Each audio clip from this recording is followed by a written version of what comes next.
You're about to watch another exciting episode of the Dungeon Run, but did you know that you can actually be part of the adventure?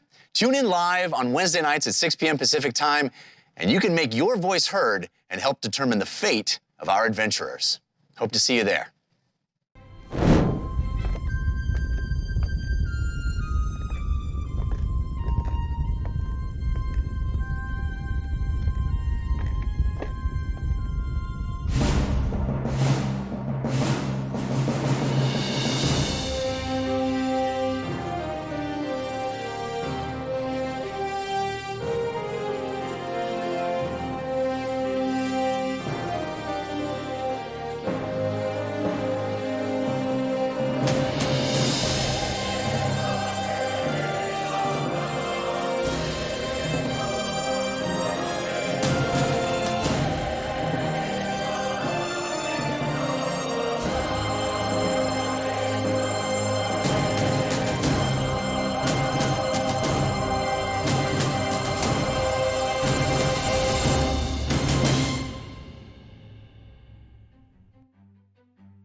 Greetings and welcome to the Dungeon Run, a live tabletop role-playing game where your interactions help tell the tale. And a special hello to everyone watching live for the first time. Hello. So glad you could join us. I will see you in chat during the show. For right now, leave me alone. I am Lord Ereban, Keeper of Secrets, and your host for tonight's campaign. Together, we stand witness as our intrepid adventurers face terrible danger and most certain doom in their quest for glory, valor, and most importantly, treasure. As you'll see, all of the players are still working from home and practicing their social distancing. As soon as the time is right, I'll let all of the players back into my dungeon, don't you worry. Throughout our time together, you, the viewers, will be called upon to help guide decisions made within the game. In addition to our live chat interactions, those that are brave enough can purchase one of our unique props. Tonight we have 4 Dungeon Run props. Number 1. If you love the show, you can show love. When you buy Show Love, Jeff will see it and may read your name out during the game, showing you some love. And of course, you can show love to any member of the team. Number 2, you can bestow upon the adventuring party the gift of advantage, the ability to roll a pair of 20-sided dice at one time, taking the highest value. Or, number 3, you can set the trap of disadvantage. If a player has advantage, this disadvantage will counter it. And if the player does not have an advantage, well, they will roll a pair of 20-sided dice and take the lowest value. After all, life is pain. Yes. Oh, don't hate Fahima. I told you to leave me alone. What? Melchior? What is going on here? Not only do you do a Milo's ball, then you give me a potato or a patati? My goodness. Please, everyone, relax. We're just getting started. Okay, let's continue. Now, as Don't Hate Fahima, or excuse me, yes, Don't Hate Fahima has done, Milo's ball is out. However, I would request, please, Rogden, what are you doing? You're in the show! You're not supposed to be giving Milo's balls! All right, I have to continue. I told him to put it away. He still put it out like the little that he is. But the joke's on him because we're not using the force cards yet, so it doesn't affect the game. However, it affects him, and good news, he's dead and exploded into a billion pieces. Now, when you give props, please specify which player at the table it is for, or I will make the choice for you which you won't like. Also, for all things Dungeon Run, head over to the dungeonrun.fandom.com. There, you will find more info on our characters, Dungeon Run merch, and the link to the Dungeon Run Discord, where you can join a wonderful community of runners. You can upload your fan art there as well. You know I love fan art. And to those who have already submitted, I see you and I thank you. Now, let's meet our brave souls, the cast of characters. First, Jared Kajak as Civ Redfessel. How are you, my friend? I'm doing well, Jared. How are you? Good. What's going on with Milo? He's dead. Ah, okay. Did you get a haircut? No, I just styled it. Well, of course, I'd hope not. I mean, you're not supposed to really be getting haircuts. My wife cuts my hair, actually. Fashionable. Ah, Right now, anyways. very good job. Yeah. Impressive. I'll let her know. That you said so. Very nice. Up next, Jessica Lynn Parsons as Fahima Tiger. Hey, how's it going? Very good. How's everything with you? Good, very good. I can hear you much more clearly now. I decided to use my headphones after all. Do you always wear your glasses? No, just sometimes.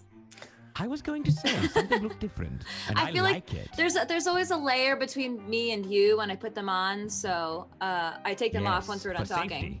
Yeah. I love it. Well, excellent, excellent.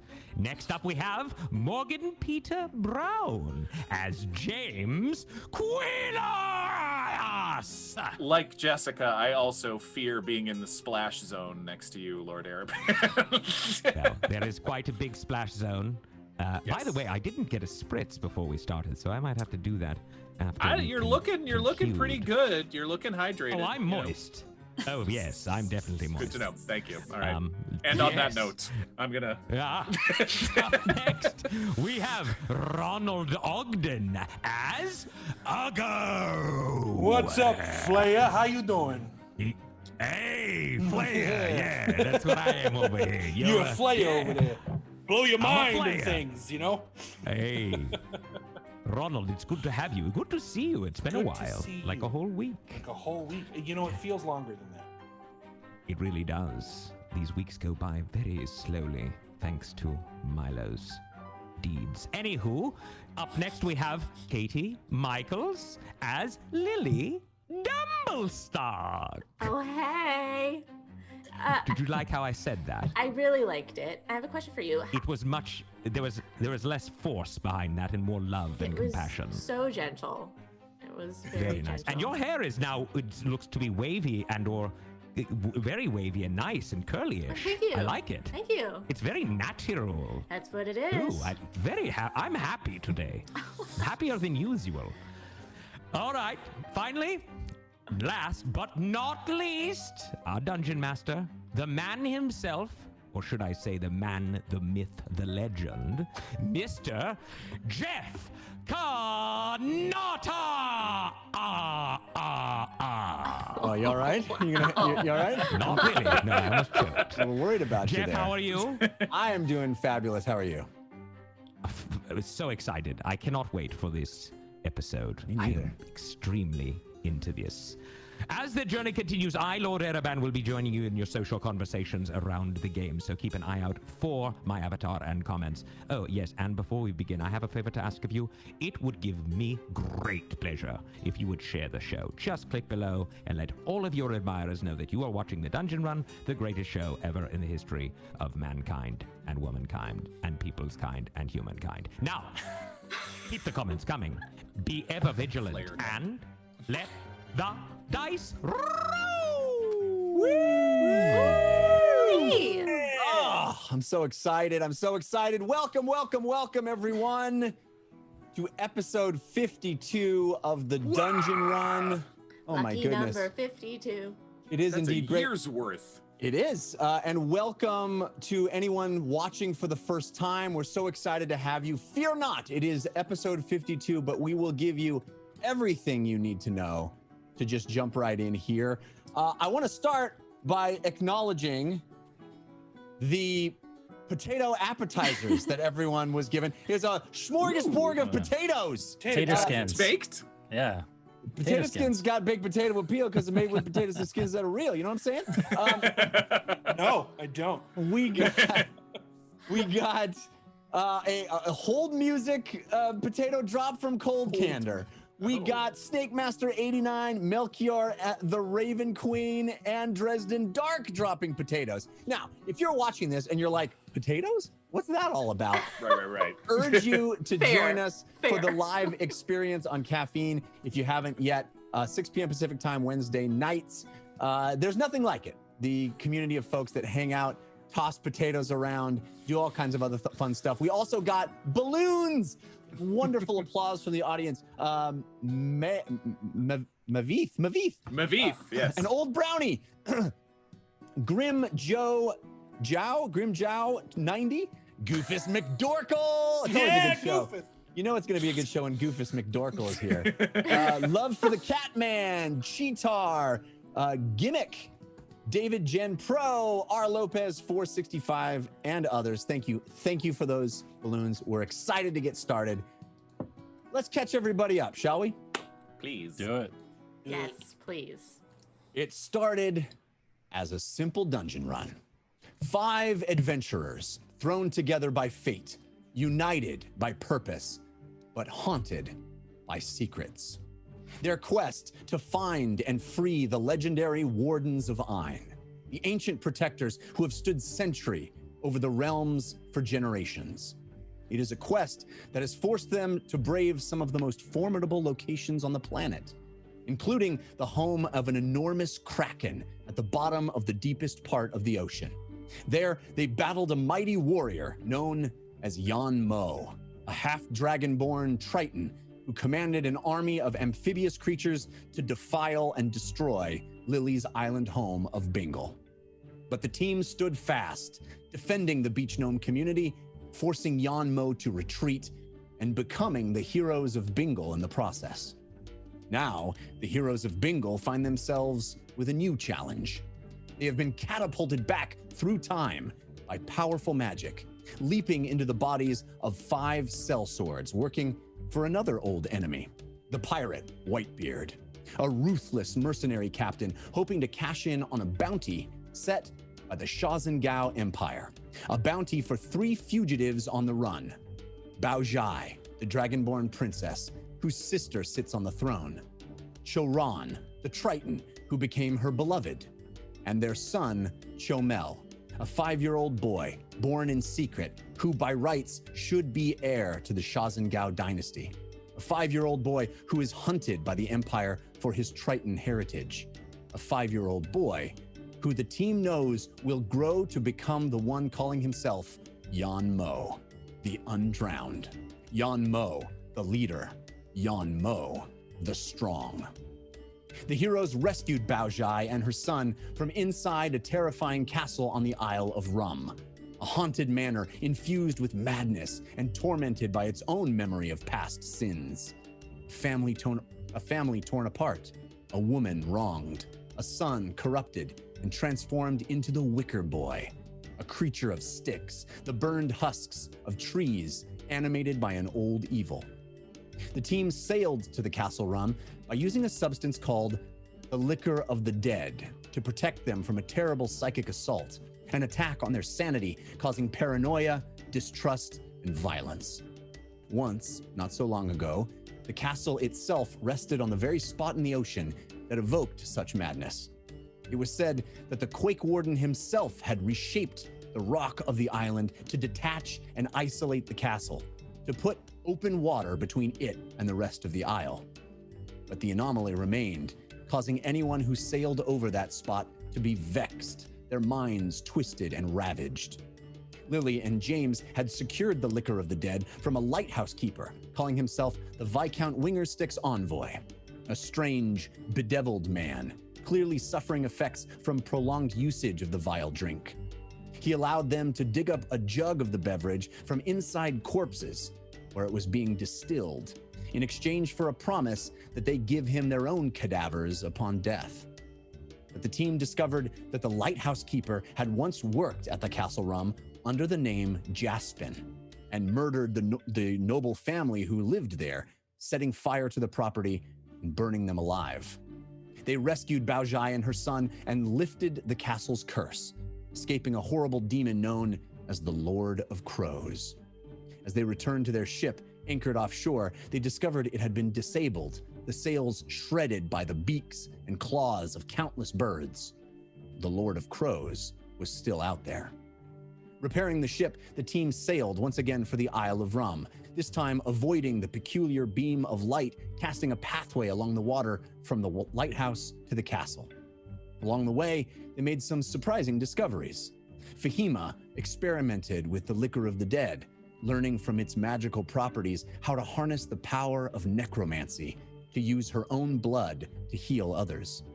Civ had a meeting with Whitebeard, discussing the possibility of selling the family of fugitives to the Shazan Gao, which would no doubt ensure their deaths. During that conversation, Civ spied Whitebeard's son, Mervis, listening in, hearing his own father say that he'd allow him to die for 15,000 gold. And Lily wrestled with the idea of doing something drastic to prevent young Yan Mo from growing up to devastate her childhood home. But perhaps most shocking, James revealed to the team his biggest secret, putting an end to the lie that he derived his magic from an innocuous leprechaun of Oberon's court. The truth, rocking the team to their very core, was that his patron was Shothrogot, a great old one of darkness and mystery, and that he had made a pact with the being, allowing it access to his mind in exchange for power. As we ended last week, the ship made landfall in the early part of the morning. There, in the distance, welcoming them back to the Isle of Rum, was the lighthouse at Ocean's Gull Point. And that's where we will pick up this week. Still in the boat, still on the ship. We are sailing. You have seen land. You see that lighthouse rising in the distance. It is day, so it is not clear whether the light is illuminated, but you saw it on your way all the way through the night. And you have an interesting decision to make, you're in an interesting position in that the lighthouse sits on the eastern edge of the Isle of Rum. Boster and the port of Boster sits on the western edge of the Isle of Rum. In order to get back to port, where Whitebeard will be taking the Tardy Plunder, which is the ship you are on, you need to sail around the Cape and back up to the western edge of the Isle. So, I'm just throwing this out there that it would certainly, if you're planning to go to the lighthouse, as you've indicated, you are much closer now than you will be. You'd have to cross the entire length of the island again. There may be the choice to make to try to stop here and just row to the island rather than go all the way back to port, which is where the ship is heading. I just wanted to throw that out in case the geography was not clear to everyone. No, that's helpful. How far away are we from it right now, did you say? You are a ways. You're still moving. You've just sort of caught sight of it. You're still, I would say, probably, a couple of miles away from it. I'm bad with distances, but it is in your vision. It is not to the point where you'd need to halt the ship right this second in order to. We have a second to. Yeah, exactly. Isn't the Tardy Plunder like cooking at this point? Isn't it moving? It's moving. It's certainly moving. But like I said, you've seen land for the first time after avoiding, you've seen this beam of light sort of mysteriously existing as a pathway. And you guys made a point to have the helmsman of the Tardy Plunder drive the ship away from the light and cast a wide berth. But you saw it parallel to you as you returned, approaching the Isle. So is this essentially like morning the next day? Yeah. Okay. It's still the morning. I mean, basically, we're picking up moments after James's confession at the end of last episode, right? Yeah. Yeah. This is when Ugo's holding James and we're all taking turns punching him in the gut, right? That's you guys. Fair. Right? Yeah, that's what this party does. right. Sounds right. They just beat each other up. We're all for like, hold him down. Well then, we can all be friends afterwards, Bygones be bygones. Is that how it works? If your friends hold you and they punch you in the stomach, then you're it's a few friends gut punches afterwards? between friends. That's right. Man. So what would you guys like to do? You have you have had some discussion as we ended last week. You've had some discussion kind of working through this revelation from James, and the ship is moving. And the last thing that happened last week was that standing there in that moment of realization and kind of processing what he's said to all of you, you all notice that lighthouse in the distance breaking through that low-hanging fog, and you see land there quite a ways away. Listen, I do think we should go to the lighthouse. I'd like us to go together because I don't know what could be waiting for us there. Jasper's connection to the old ones could mean that the Lord of Crows is there. I don't know. I think it's a good idea to go to the lighthouse. I'm just a little concerned that Whitebeard, once he gets the information that he needs from Choron, isn't going to want to wait around for us. Right. Could you get an answer from Choron or find out? I mean, where are we going after this? Where is he guiding Whitebeard to go? I mean, we don't have a lot of time, but do you think? I suppose Lily and I could go down there and try to speak with him. That's a good idea. Because, I mean, we don't think there's any danger in leaving them alone with Whitebeard if the five of us go off to the lighthouse, is there? Well, something I forgot to mention since your grand reveal. Yes. Grand is one word for it, yes. Yes. What was that, Ugo? I don't know if grand is a good word. I'm sorry, I was trying to make a joke. I have a big one. Diabolical. Wow. That's a good word. That's a good word. I think the word diabolical sort of means there's an intention of Malice. doing, right, and doing Oh, something. I thought it just meant like evil or- demon thing. No, yes. Anyway, moving on. It is a big word, though. Ugo, well done. I just wanted to share with all of you that I had a brief, albeit interesting, conversation with Whitebeard last night, where he wanted to make sure that our loyalties still lie with him and that there wasn't going to be any pushback in case he decides he just wants to go and turn them in for the 15,000 gold pieces instead of going after the magical treasure. I don't think he's going to do that. I think greed will get the better of him, but he just wanted to make sure that we, or I, or perhaps all of us, I'm not sure, we're all going to be following suit if he decides to do that. Does he really care About what? what we do? I think he was a bit concerned, seeing as how we're the ones that have been handling Choron thus far. And I'm assuming that he thinks we're going to be able to get the information out of Choron that we need to seek the treasure. What did you say to him? I said, yes, Captain, aye. I just told him what he wanted to hear so that he wouldn't question us. Well, the Mervis, yeah. Mervis did overhear him say that he would trade in his own son for 15,000 gold. Oh. So that might be one of the reasons why Mervis hates him so much in the Might future. be. A lot of gold. Terrible. That's a number I don't even know I can count to. You guys aren't even my parents, but if one of you said that, I would be very upset in now and in the future. I can only imagine the sort of effect that would have on someone's upbringing, yes. Well, Yes, I'll go. Are you doing math? no, I am very confused. I'm very confused about.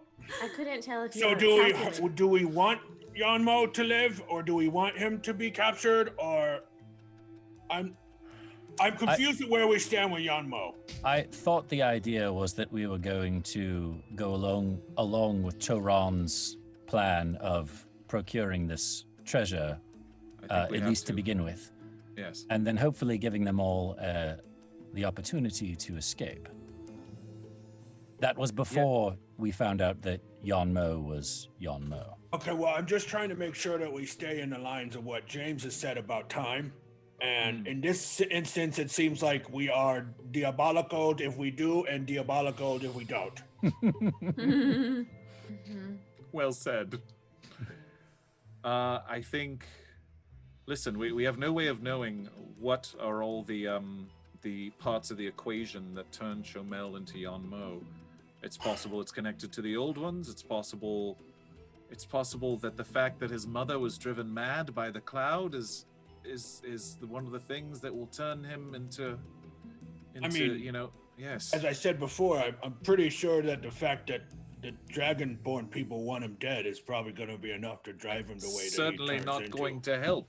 But that hasn't turned every single person, you know, I mean, you know, that alone I don't know if is enough to turn someone into someone committing genocide. Okay, so one thing at a time, because I can't juggle so many things at once. So we are going to Jaspin, aka Winger-Sticks, and we are putting a hammer in his face. Not necessarily, right? We want to get But information out of he's him. the We Lord need of some Crows. information. The best No, way to get information is put a hammer in someone's face. So He's not the Lord of Crows himself, but he's connected. How do to you them. know? Maybe he is. But I I think suppose that's Fahima has a possible. plan. Oh, okay. Fahima? well, I was just saying we're not necessarily going to put a hammer in his face.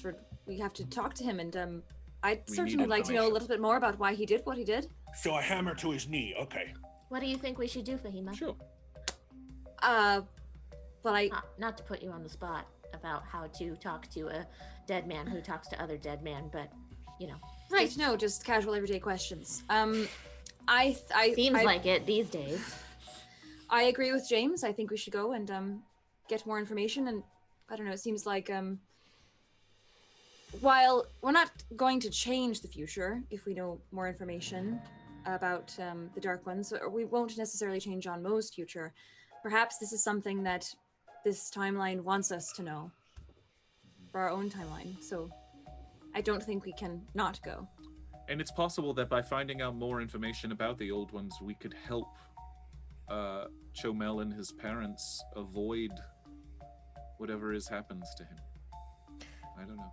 I don't think anyone wants to avoid going to the lighthouse. I think it's just a matter of dealing with Whitebeard and his, Yes. you know, impetuousness if he finds out about the treasure that Choron promised.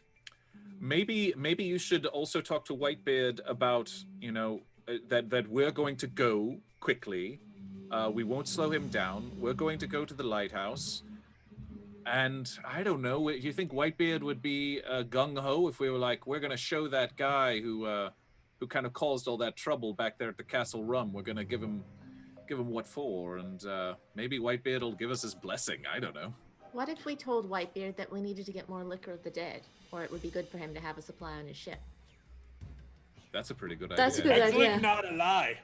Yeah. Because that's not a lie. Not for me. And also, I think he should have this on his ship, because I don't know where that madness comes from. That's a very good idea, actually. Just Yes. realized that if I was like Dondo, I could cast that spell Truth, and he would tell us the truth. Right. Winger-Sticks. Yes. So we Fahima, Ugo, and I can go to Whitebeard and tell him that if the two of you want to go to Choron, Chomel, and Baojai and try to convince him that now's the time, that we need to know where we're going. Yes, Yes? I think if we speak to Choron on his own, I think Lily and I would be able to convince him of something. Great. Okay, sounds good. Just don't mention the conversation that I had with Whitebeard last night. All right. All right? Yes. Yeah, noted. Don't Okay. mention the fact that the child downstairs eventually tries to kill my entire family. That too. Right. Again, I am confused about where we stand on Yon Mo. Me too, We- Ugo. Okay. We don't really know yet. We haven't Okay. quite landed on something. At least I'm not alone.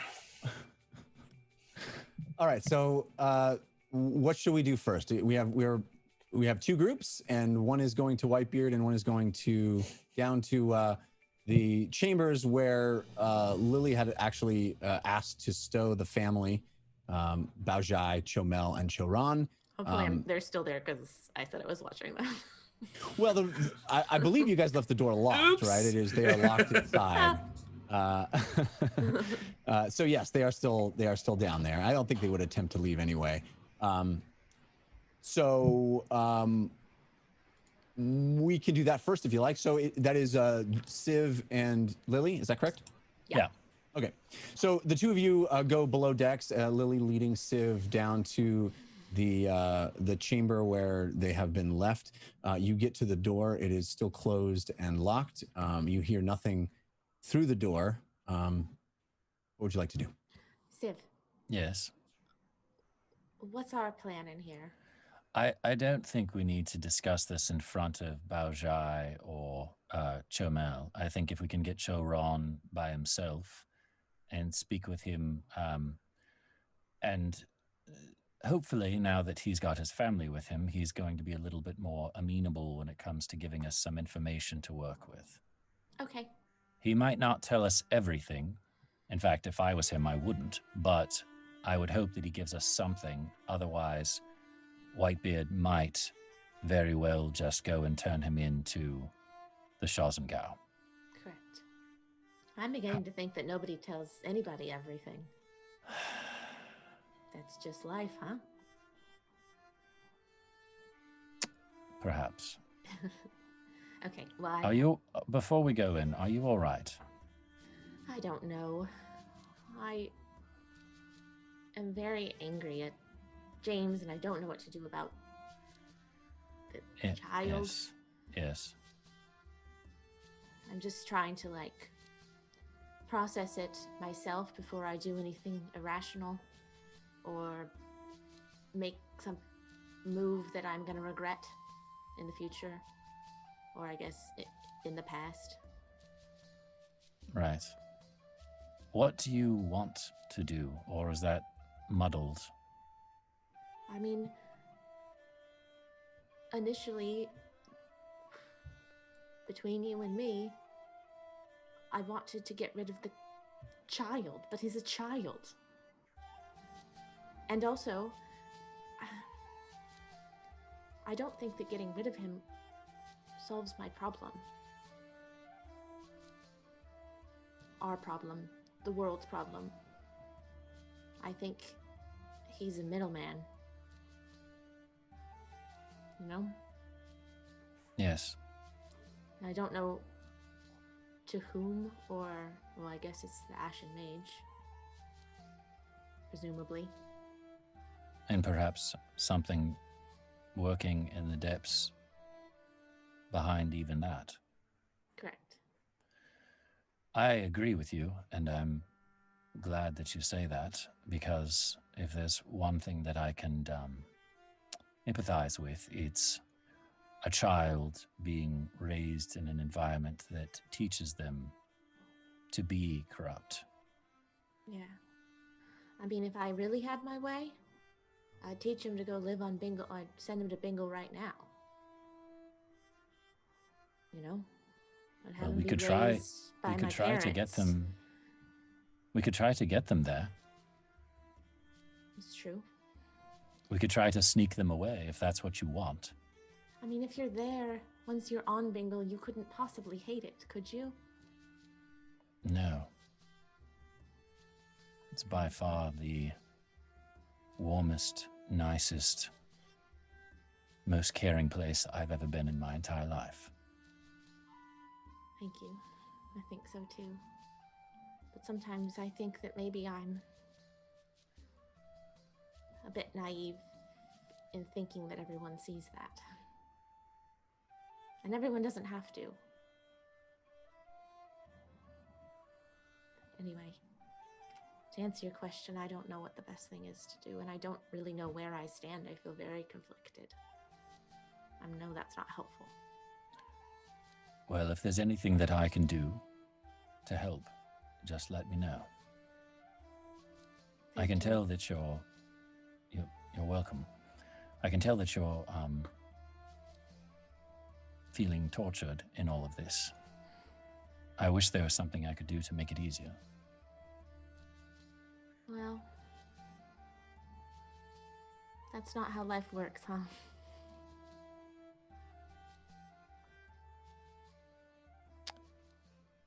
I miss the old Lily. She's still here. Just, taking a little break. I wrote you another poem, but perhaps I should give it to you at a later date. Or I tell you what, I'll give it to you now, and you can read it when you're feeling down. I kind of like it when you read them to me, if I'm honest. I don't know if now's the time. It does I guess feel I could make a it bit weird quick. for you to read me a love poem or a poem outside of the door of the child that potentially kills my whole island.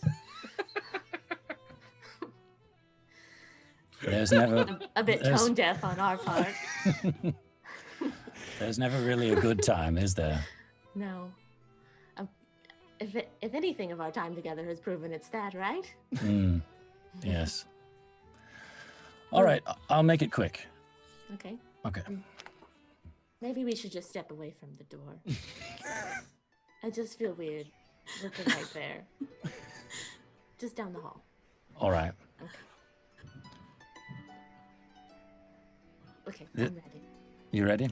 This one is entitled Dancing Amongst the Clouds, a poem in prose by Siv Red Thistle. May I crawl aloft a white window sill and adore your rosy cheeks whilst you dream?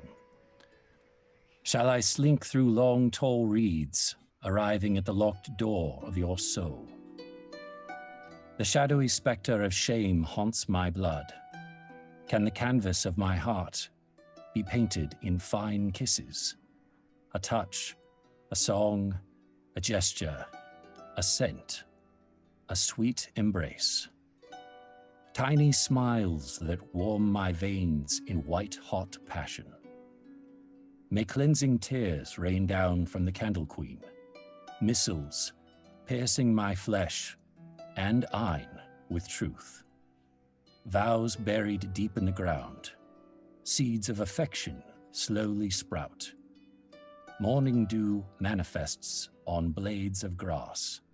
Hidden away, our love blooms forevermore.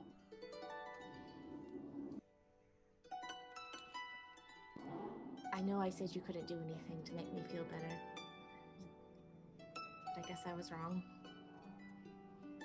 You really do have a way with words, Siv. It's a gift. You make it much easier for me to find my words. I do love you, no matter what happens. I love you too. And thank you for being so gentle with me and understanding that there's many parts of a personality. I do believe you're being tested. We all are. I just hope something good comes out of all of this. Me too. But we can hope and dream and wish all we want, and that won't do anything. But we do have to stick together as a group, and I haven't been doing a very good job at that, which is a bit what I'm supposed to do, I think. Feels like that's why I was put with all of you for whatever reason. You're allowed to have your bad days too. I know. But I also have to remind myself that eventually I have to snap out of it. Because feeling bad is absolutely all of our rights. But wallowing in it does no good. For ourselves or anyone around us. Agreed. I'm gonna take your hand and walk you back towards the door. And as we do that, we switch over to the. We didn't even get in the room. I'll take the scene There outside. was also, during the middle of that poem, there was Get like a room is what it police sounds like. helicopter. There was a police Eesh. helicopter over my house. It was I think that was so just your loud. heart beating. No, the other group, of course, Ugo, James, Fahima, are making their way toward the Beard's captain's cabin. quarters, where Whitebeard. And as you approach that room, a very different experience than the same ship, obviously, the Tardy Plunder. 22 years later, you had gone to the captain's quarters. Very different experience going to the captain's quarters under Whitebeard. The door, both times members of your party have gone to this place, has not closed. It is open. And you hear a lot of activity inside as you walk up to the door, Whitebeard muttering, moving around, planning and looking at charts and doing a number of things. Hello, Captain. Come. Yes, hi. You Listen. walk through the door. Yes. Hello. We were thinking, the five of us, sellswords, while we're here in the view of Ocean's Gull Point, we actually were thinking that it would be a good idea to get some more liquor of the dead. And if you don't mind, we were going to take one of the boats while we're here closer and go take care of that.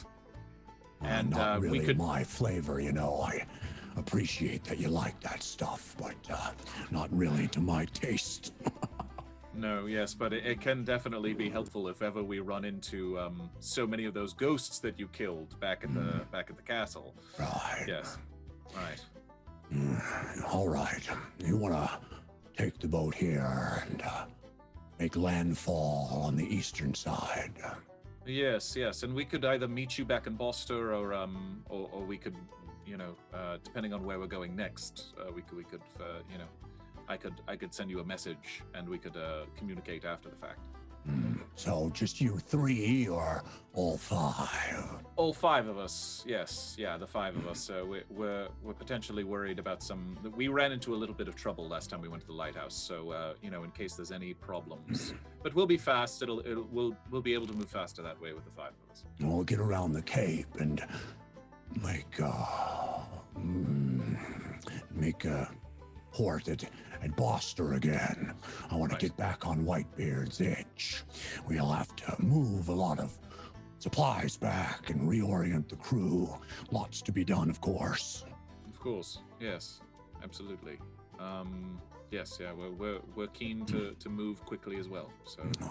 Well, the next bit of business is finding out where we're going next. Yes, I think I was just about to head down and have a little chat. You're not planning to take that family with you, are you? No, by no. no means. No. Yes. No. Too dangerous. Good. I've started to trust you five, and I don't want to doubt my instinct on that. No, we appreciate that, and we certainly wouldn't give you any reason not to. I certainly think it is time for Choron to make good on his promise, so... Well, shall we go have a little chat? Right now? Yes, right now. He starts marching.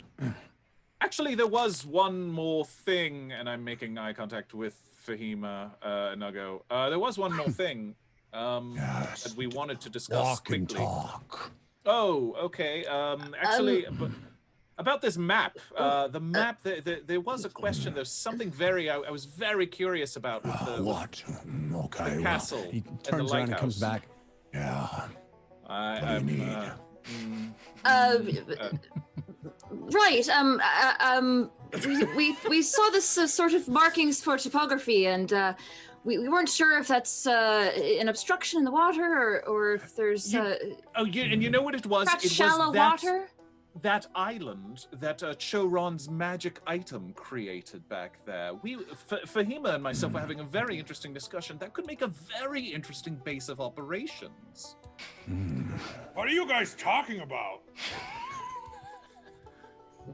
You know, it's a place that no one knows about. I mean, it was a deserted island, literally a few days ago, and now it's a bright green filled with waterfalls. You should we were thinking and wanted untapped magical power, probably. Oh my goodness, yes, of course. Why did nobody tell me any of this? You weren't at the cartography sessions, all right? Yes, I don't even know what that word means. A wizard thing. Totally a wizard thing. But yes, yeah. Calm and from down, there, Orc. The wizards are making a interesting point. You know, Choron mentioned that it was a gift to old Whitebeard. So perhaps it does deserve a visit.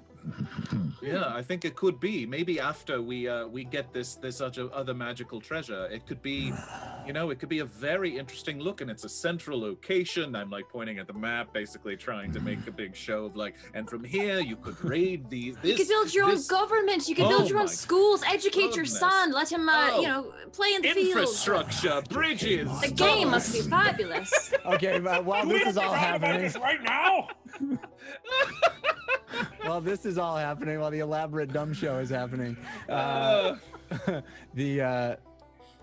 Civ and Lily are now making their way back hand in hand toward the door to the chambers.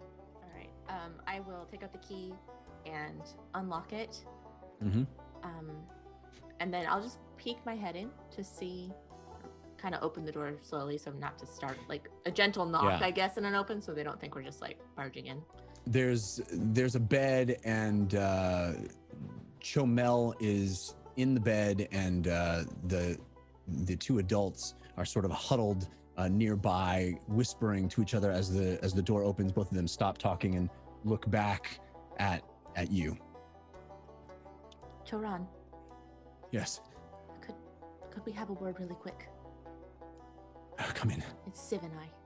Yes, Would you mind just stepping out here really quick? Whitebeard's gonna come down here. I just want to ask you a question. We won't go far. Just right out front of the door. You can keep your hand on the doorknob. I promise. All right. And Baojai looks nervous and skittery. That feeling of tension and a little mania that you saw in her really hasn't dissipated even after a night's sleep. She still seems, her eyes are jittery. She still seems on edge. He looks back at her and he says, "My beloved, I will be right here. You will see my hand on the door." He steps out. "Please, this is... I do not like being away from them even for a moment." I know. I understand. We don't have a lot of time. Whitebeard wants his information on the treasure. Yes, of course. I want my family safe. I want us delivered somewhere safe, at least for the moment. And then, of course, I will tell you everything. He's not going to go for that. If I know Whitebeard, he'll just whip you until you tell him. So be it. I have taken worse. Well, then he'll whip your wife, and then he'll whip your boy. He's ruthless. You're going to have to give him something. I just had a conversation with him last night, and trust me, he's going to want some information from you before we go anywhere. He's my only bargaining chip. If I give him the information, he can kill us immediately or give us to the Shazengao. Can you give him something, anything, a piece, a part of it? Or even what it is. I do have an idea. What is it? Bring him down here. Are you sure? It is the only gambit I have left. All right. Okay. And despite all of the prolonged, discussion over the map during poetry reading and discussion. Eventually, the four of you, the three of you and Whitebeard. Certainly he's had enough time by now. I mean, it's not like Civ read a poem to her in the hallway or anything. You hear, Civ and Lily, you hear commotion coming down the ladder that gets to the lower area, and you hear your friends still saying, but back to the map a little bit. They're still trying to sort of. Yes, making a big show. It is. If ocean currents are in season, yeah, but why do we keep talking about this? I don't understand why this keeps happening. What does this have to do with anything right now? Jeff, can I slink into the room real quick and say something to Baojai before Yes. Whitebeard? Okay. I'm just gonna quickly make my way over to her and whisper into her ear, no matter what happens, no matter what I say, trust me. All right? She looks at you with confusion and fear. I'm going to try to insert myself between your husband and the ship's captain. Only if necessary. She backs up and sits down on the bed, and you see Chomel come to wakefulness and sit up too, and she puts her arms around him and holds him tight. And she looks at you and doesn't say anything, but she looks very uncertain and even more heightened, even more scared. I'll pop my head in and say, he's trying to be comforting. And then when I make my way back outside past Choron, I'll say, if I rough you up, it's just a show. All right? Please, no more stabbing this time. And I'll use something else. you see they're coming. Whitebeard walk up and approach you, and he says, Why is this prisoner outside his room? Trying to get information out of him for you, Captain. Right. Well, I'm gonna grab Choron forcefully and shove him back into the room. thanks, Tabaxi.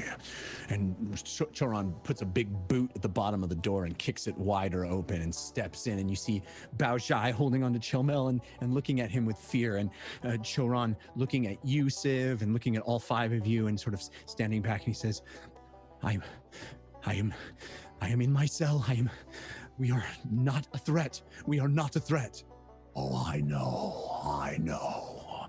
And Whitebeard kind of lays a hand on the belt that's on his hip, on the whip that's on his belt on his hip, and he walks close to Choron, who stands between Baojai and Whitebeard, and Whitebeard says, All right, time's come. I did my part. I got your family for y'all. Killed a bunch of ghosts on the way. Now, make with the treasure. Where is it? And how do we get there?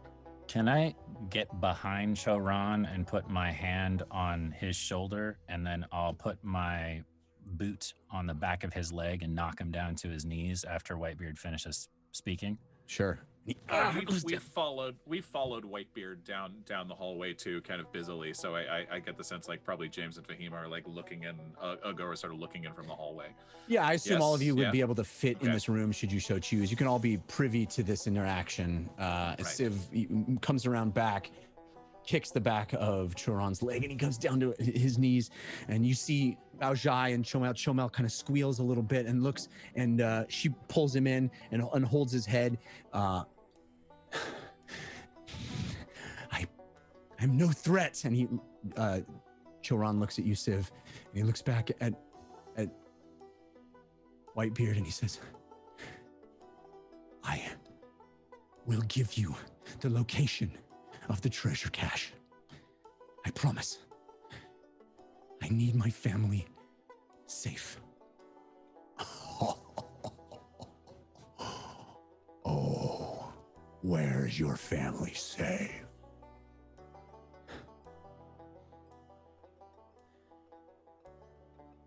Bingle.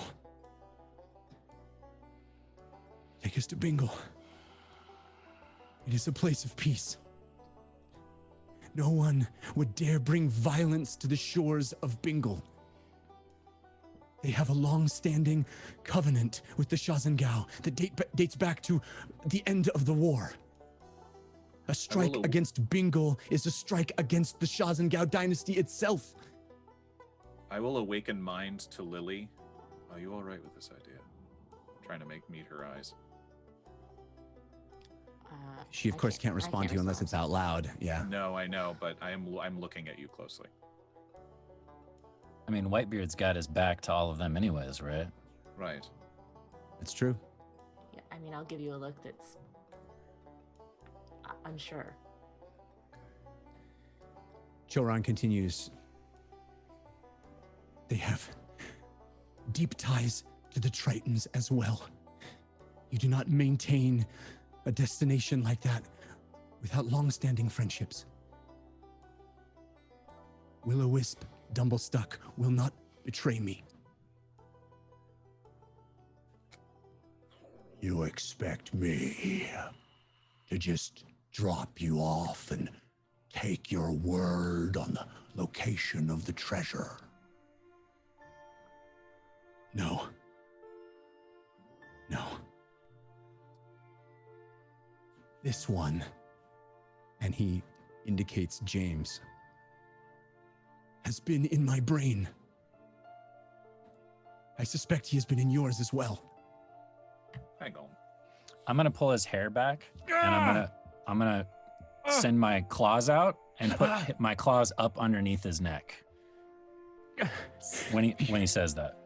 What are you trying to say? You have the power to peer into our thoughts. Especially if we let you. Right. Deliver us safely to Bingle. I will open my mind. I will allow you to see exactly where the location of the treasure cache is in detail. And you will know whether I am lying. Right?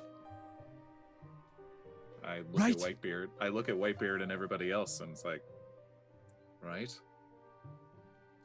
It's not a bad idea. Mage, you have the ability to determine whether he's lying. Yes, he speaks truth. I tried to read his thoughts earlier. He sort of forced me out. But if he were to allow me, yes. Exactly. I would just let it happen. I would be an open book and you would know if I was lying. Look at me now. Look in my face. I am not lying now.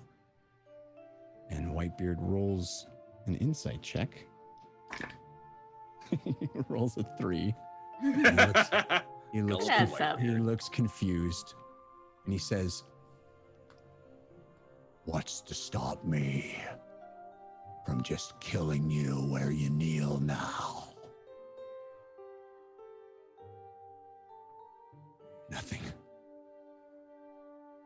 Nothing. I can't read the thoughts of a dead man, Captain. And I don't think that you would have gone through everything that we've gone through for nothing. I'm going to whisper into his ear. I don't know if Whitebeard's going to be able to hear it or not, but I'm going to say, tell us what's in the treasure. Make it good.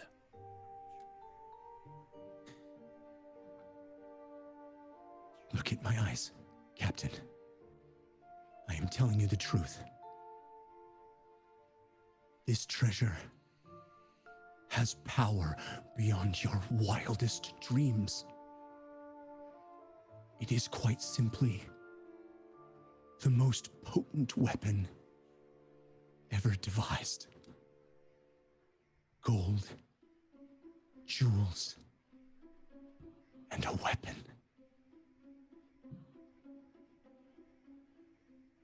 I'm rolling an insight check on that. sure. Yeah, right? Me too. You can roll 2, Uggo. Civ, you have advantage from Scully as my homegirl, countered by Uroboros 43. Okay. James, you have advantage from Numera, countered by Grimfaded. Thanks. Uggo, I'm you have rolling advantage. Okay, Uggo, you have advantage from 2-0 Mask, countered by Grimfaded. I haven't seen 2-0 Mask before. Welcome. Hi. Lily, you have advantage from Lily Dumblebay, countered by Grimfaded. Fahima, are you gonna roll or no? It doesn't seem like I need to. Yeah, I agree. Dirty Fahim 20. He was like, I wonder if you read him a poem on there. What if none of us tell Fahima what we think? Dirty 20, what did you get, Siv? 11. What's Ugo? I also got 11. Okay. I also got a dirty 20. Oh, so Nice. Lily and James, you stare at Choran on his knees, Siv's claws at his neck, a bead of sweat coming down his pale, almost silvery skin. It's almost a fish-like skin. Sweat glistening from his brow, his eyes locked on Whitebeard, unflinching, unmoving. And a shiver goes up each of your spines, hearing about a weapon. It seems like he's telling the truth.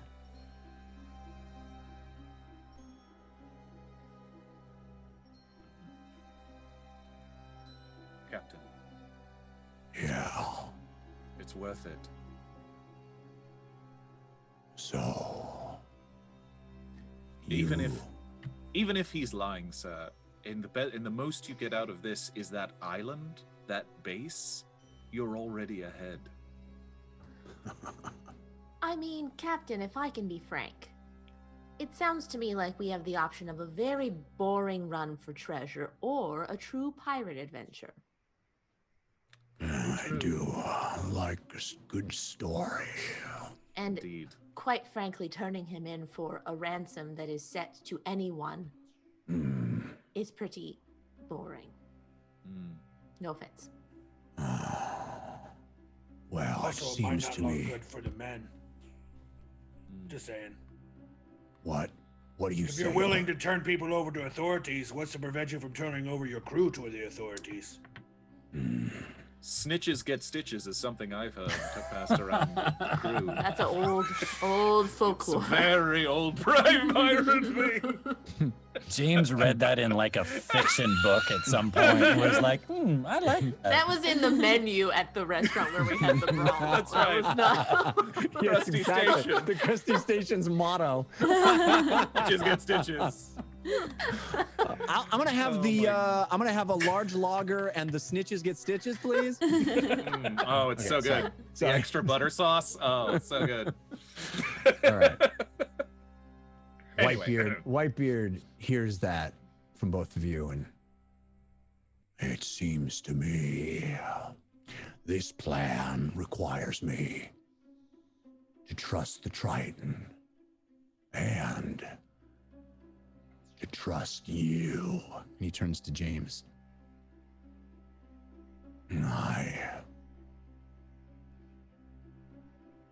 It's paid off for you so well so far. Thank you. Oh, you do. Thank you. But I swear to you, if I catch even a whiff of lies or duplicity, my whip will be the least of your worries. Understood. And another thing, all of you go with me to the treasure. We drop them at Bingle and none of you stays. You keep going. And whatever traps or curses or danger lies in our way, you handle it first. You lay down your life for your captain. That's my terms. Done. Hold on.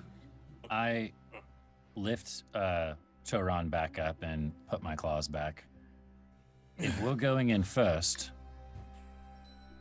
if we're going to risk our lives for you, then I want a bigger cut. And I look over at Ugo. Yep. Well, I would have preferred you and I had that conversation in private. As a bit of a... We are pirates. These pirates, we don't have secrets. Okay? James will... We tell each other everything. James will awaken mind to the party and say, like, we're probably not going to be able to take back any of that gold back to our time, just so you know, until we get to the vault. But never mind, never mind. Good point. I think Sid Very knows good that very point. well. just think say That it. doesn't very mean aware he's of not that. going to be clinging to that gold as he warps back in I don't time. think I don't think it's about actually getting it. Right. Just, sorry.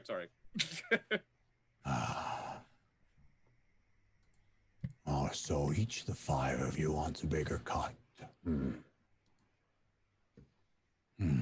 Well, we'll see about that. How much is in there, Triton? Enough for every one of you to never have to worry about gold again.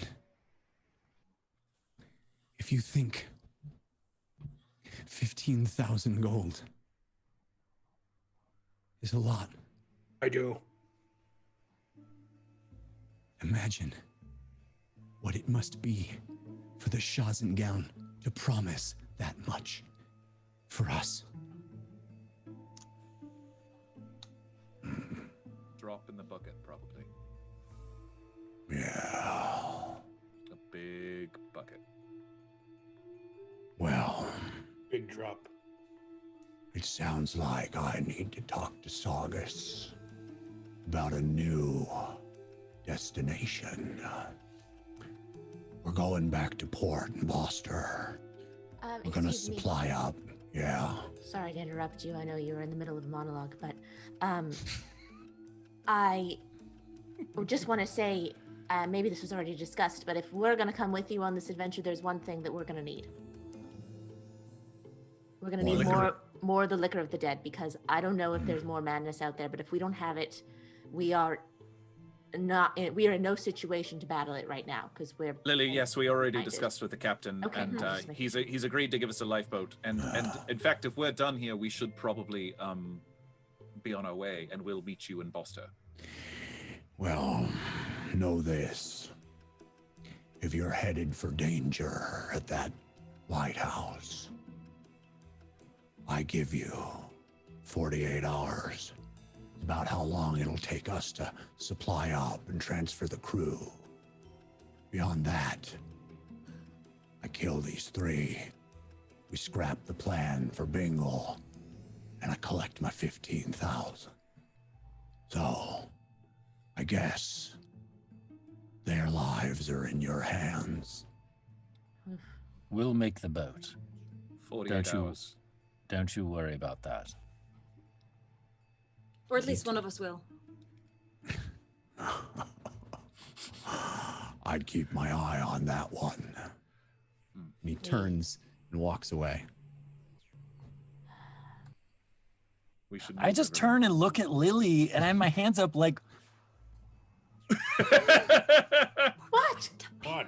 We're going to Bingle. we can't take him to Bingle. I don't know what to do. Why is that a problem? Why? Hang Why? on. We shouldn't necessarily discuss this here, everyone. So come on. So I will shepherd us back up towards the deck, up toward the lifeboat. I shake Choran's hand. Good job. Very well done. It's very Well done. believable. You know, I You could have thought been a that you little had... more gentle. I thought Sorry. you had arranged it, but I wasn't quite sure. The acting was really good. I was Yeah, I taken almost in for punched a him in the moment. face. I only didn't intervene because I trust Civ, but that was very convincing. And Choran looks at the 5 of you and says, "Thank you. And please, please, do not die." Ugo looks over to Chomel. You got that hammer? And you see it. He puts his hand under his pillow and pulls it out. Holds it up, and it says, Ugo the Brave carved in it. That'll keep you safe always. And never forget the name. He You're sits gonna back like down. Bingle. You're gonna like Bingle. It's a wonderful place. You all leave to the family kind of huddling back together at the back of the room, and the door shuts, and you are alone, Okay. the five of you. If we can get to Bingle and find Grammy, perhaps we can do some good? I just don't want to endanger the Dumblestocks. I don't either. They're but already in clearly already danger. in danger. Yes, but How sending does this pirates make it there. worse? All right. Well, maybe we don't. Is there a send- way that we can get a message to them before we get there, James? Can you Say send them what? something? To Just say what? warn them that we're coming. Yes. Tell them what's going on. Anything. Otherwise, we're just going to show up with these prisoners and say, "Here, watch them while we go and loot someplace." They're not No. watching them, and it sounds like they have a connection to the island. No, it's a He little bit of knew like a Grammy. yes. It's a little bit of like a witness relocation program, something I've heard about. Basically, they go to Bingle and they just kind of live a new life. If he And knows, maybe living that kind of life is what saves Chomel. I don't. Or maybe living that kind of life is what leads him to Bingle in our time. We can't know. We can't know. So we just And have I to, don't. My gut tells me that if you spent your whole life in Bingle, or spent a large part of your childhood in Bingle, this amazing, beautiful place, how would you ever want to destroy it? It's protected by the Shazan Gal. I don't know. We need to go though. We've got 48 hours. We need to go. my only thought on this is that he said Grammy's name, and she didn't say that she knew Chomel when we were there. Did she? No. And she would have remembered if that is how it had gone in the past. Think he looks the same as. Did he- I guess it is undeniable. I If a noticed couple it of- if we saw him. Did he ever If a show coup- his face? Right? We only saw him under the water. Who's to say he was on land at all? That's true. If a couple of Dragonborns and a Triton spent a large amount of time in Bingle 20 years ago, Lily, do you think you would have heard about it? I think so, but Grammy's a mystery, you know? True. You know, that's what Okay. makes her so fun. But I do think I would have known. I think she would have told me. She told me lots of secrets. We're in uncharted territory now, for sure. I guess I But- feel comforted knowing that at least she would have had an impact on a child. Because quite frankly, I don't know what I can say to a 5-year-old that would change his mind, but if anybody can change a person's mind, it's Grammy. There was something about that when he seemed so petulant about going to Bingle last night. There was something about attacking Bingle that seemed like, yes, that is the action of a child who never got to go there. Who never got to experience it and had a lot of, repressed anger about it. I don't know. I'm trying to play psychologist to a Attacking- 5-year-old. Attacking Bingle? What are you talking about? I'm talking about Chomel eventually 20 years from now deciding to attack Bingle, maybe because he never got to go there. Oh, It's sort of juvenile, I know, Right. but it kind of makes a bit of sense. I mean, if you want to talk about juvenile, it's wiping out the happiest island in the world, no matter who you are. So I agree. can't Well, I justify think- that too much. we really have to remember here that Chomel was a servant to someone greater. It Yes. Choron wasn't strictly was. his choice Oh, yes. This is true. This to is attack true. Bingle. No, It wasn't a he's the personal middleman. vendetta. And on that note, we need to learn more about the old ones, which means we Yes. need to go. I think we're having this conversation on the way to the boat. Yeah. Yes, yeah. I think you're right. A walk and talk, certainly. I will and talk. not move until we're done talking. Ellie's Guys? like, no, right Guys? here. This is a We're crazy walking up, we're hallway. just doing- Lots of things happen in this I'm getting hallway. ready. Gonna have to row a long way. Let's do it. Haven't had a sit and talk in a long time. I assume we're close to the island now. Yeah, Close so enough. first I want to say thank you to some folks that are giving us balloons right now. Vegan Dracolich, Digital Realm, Cosmic Lord 09, Chef Scott 68, Guy Vox, Madam Mouse, Hornist 34, Ladybug 2015. That's a very young Ladybug. Damon 7 and others. Thank you so much. I appreciate it. We all appreciate it. Thanks for showing us love. Isn't that technically an old ladybug? I was gonna say. I guess for ladybugs, it would be old. I don't know the lifespan of a ladybug. I just realized. All right, so you have made your way up to the main deck of the ship, and you see you're still moving, and you see Loudmouth come barreling down the plankway, the deck toward you, and he's like, Whitebeard told me what you like to do, and I understand you're going to take one of the rowboats and head off to the eastern side of the isle. Where he told me he'd like you to not stop for you because he's going to be in a bit of a hurry. So we're going to have to do a maneuver that we don't do quite frequently, which is drop you off a moving ship. I hope you guys are all okay with that. I did it one time a few years ago, and it went really well. And then I did it a couple of times more recently. That's good enough for us. Thank you. Thank you, Loudmouth. Thank you, Right. Loudmouth. So, go ahead. No, I just have my fingers in my ears. How fast is the ship moving, Jeff? How many knots? It has slowed from how many knots? She's just trolling me at this point. Fast ship. The fast ship. The ship was moving at a very brisk pace. You see, it has slowed a bit. It's basically like being in a car, and like we're gonna open the door and you can jump out and just hit the ground rolling. It's barrel roll. One of the we slowed a little for you, but we're not coming to a stop. So the idea here is that you're gonna get into the rowboat on the hooks on the ropes, and they're going to lower you close to the surface of the water as the ship is still going over the pretty fast, and then release the hooks and drop onto the water, and then you'll try to row away. So, and hopefully not get caught in the wake of the ship as it goes by. That's right. This is as much courtesy as Whitebeard is willing to offer you at this. What does the water look like right now? Is it calm seas or? It is relatively calm. It's not very choppy, but it's not dead calm. There's certainly waves and go ahead.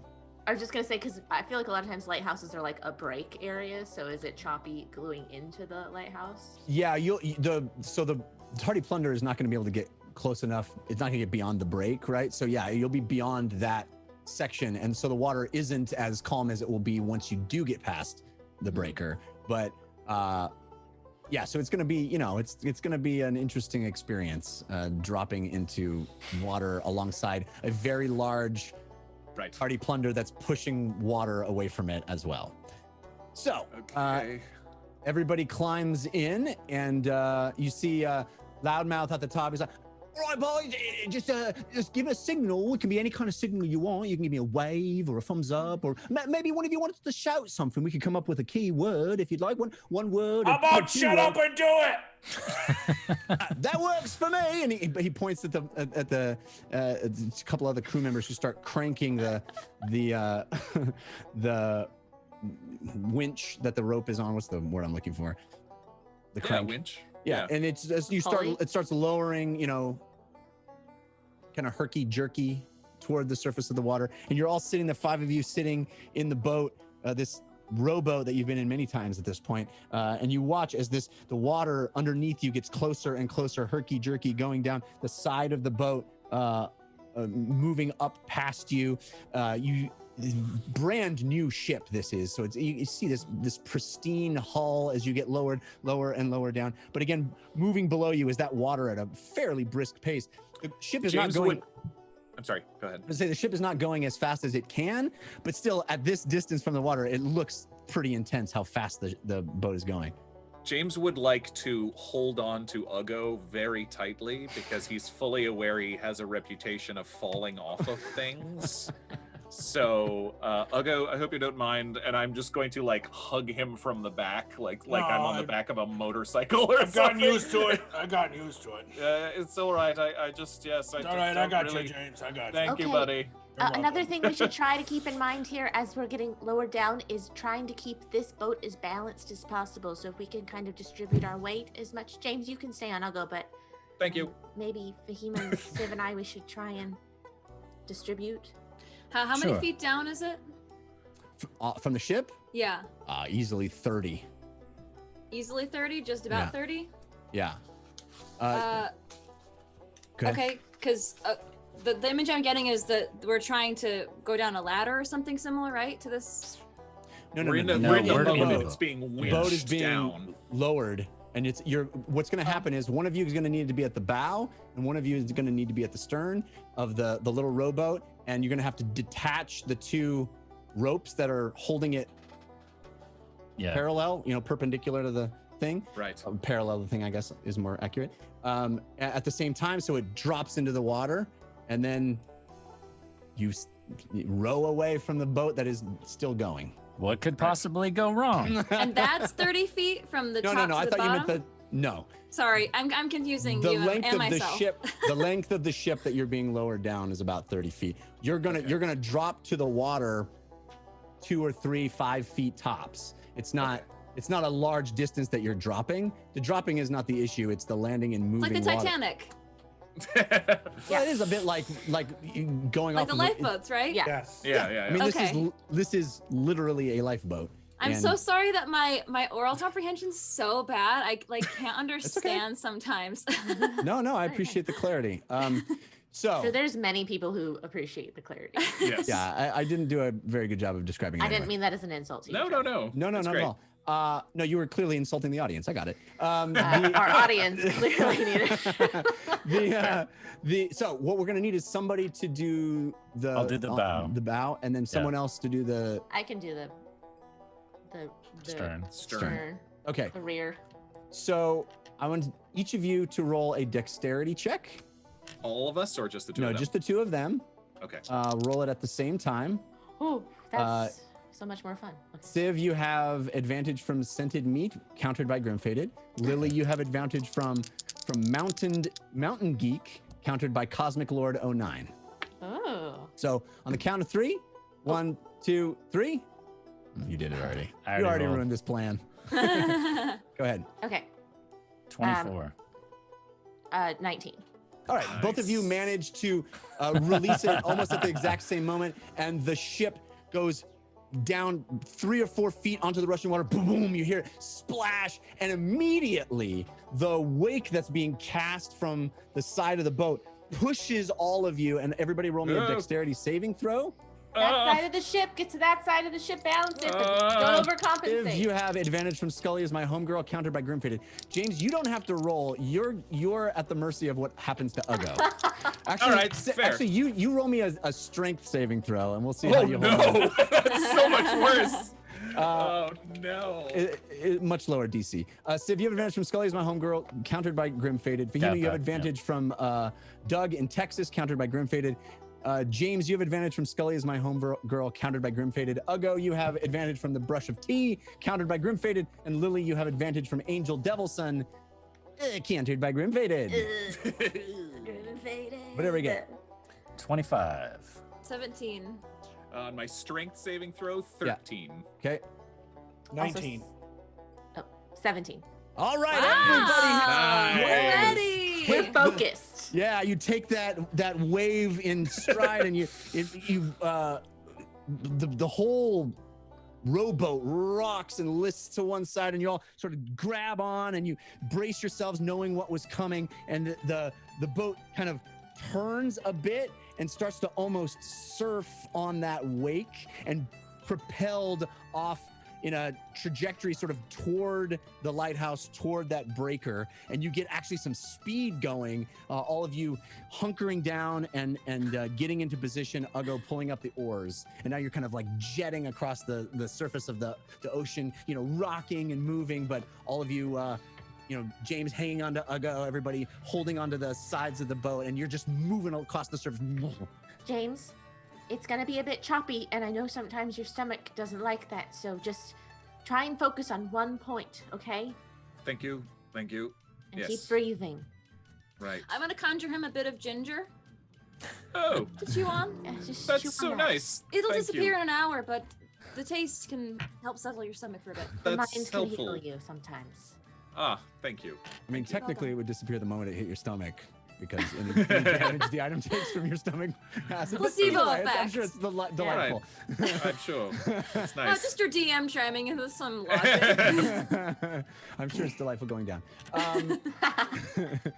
All right, so you guys are you're headed at quite a clip toward the island. I'll go. I'm assuming Listen. you're rowing as per usual. Go ahead, James. So okay, last time Lily and I Hammering were the there. water. Last time Lily and I were there, there was an awful plant creature that we had to kill. There may be more of them. Dog, right? Some kind of dead dog. The It dead seemed to be dog was- controlled by the plant creature. Yes. It seems Nothing was it's resistant to fire, right? Not Well, that we I could didn't tell. try, We I didn't don't- use much fire. Yes. Okay, well. But it was a lot of acid and beating us with roots and such. It was not Okay. pleasant. But they are limited in their range, so I was able to get far enough away and just pepper it with Eldritch blasts. And that was Good for you. outside of the lighthouse, right? It was, yes, Right. but if there's, I don't know if Jaspin has control over them at all. Probably not, but I'm not if sure we raise the Jaspin alarm. has control over much. It's true. But he seems to think he does, so. True. So yes, I mean, so how do we want to approach this? Do we want to, do we want to strong arm him, or should we try to deceive him in some way? Well, before you were saying that he seemed very full of himself, and that He if we was. just got him talking, he might tell us what we want to know without even having to strong arm him. Yes, yeah, I think so. Unless Flattery would Yeah. get you a long way with him, I think. that's true. Good to That's know. true. So maybe we give him a gift. Yes. Flattery of his face. The gift? A gift. What does he like? I'll go in rare form tonight. Well, this is a terrible idea.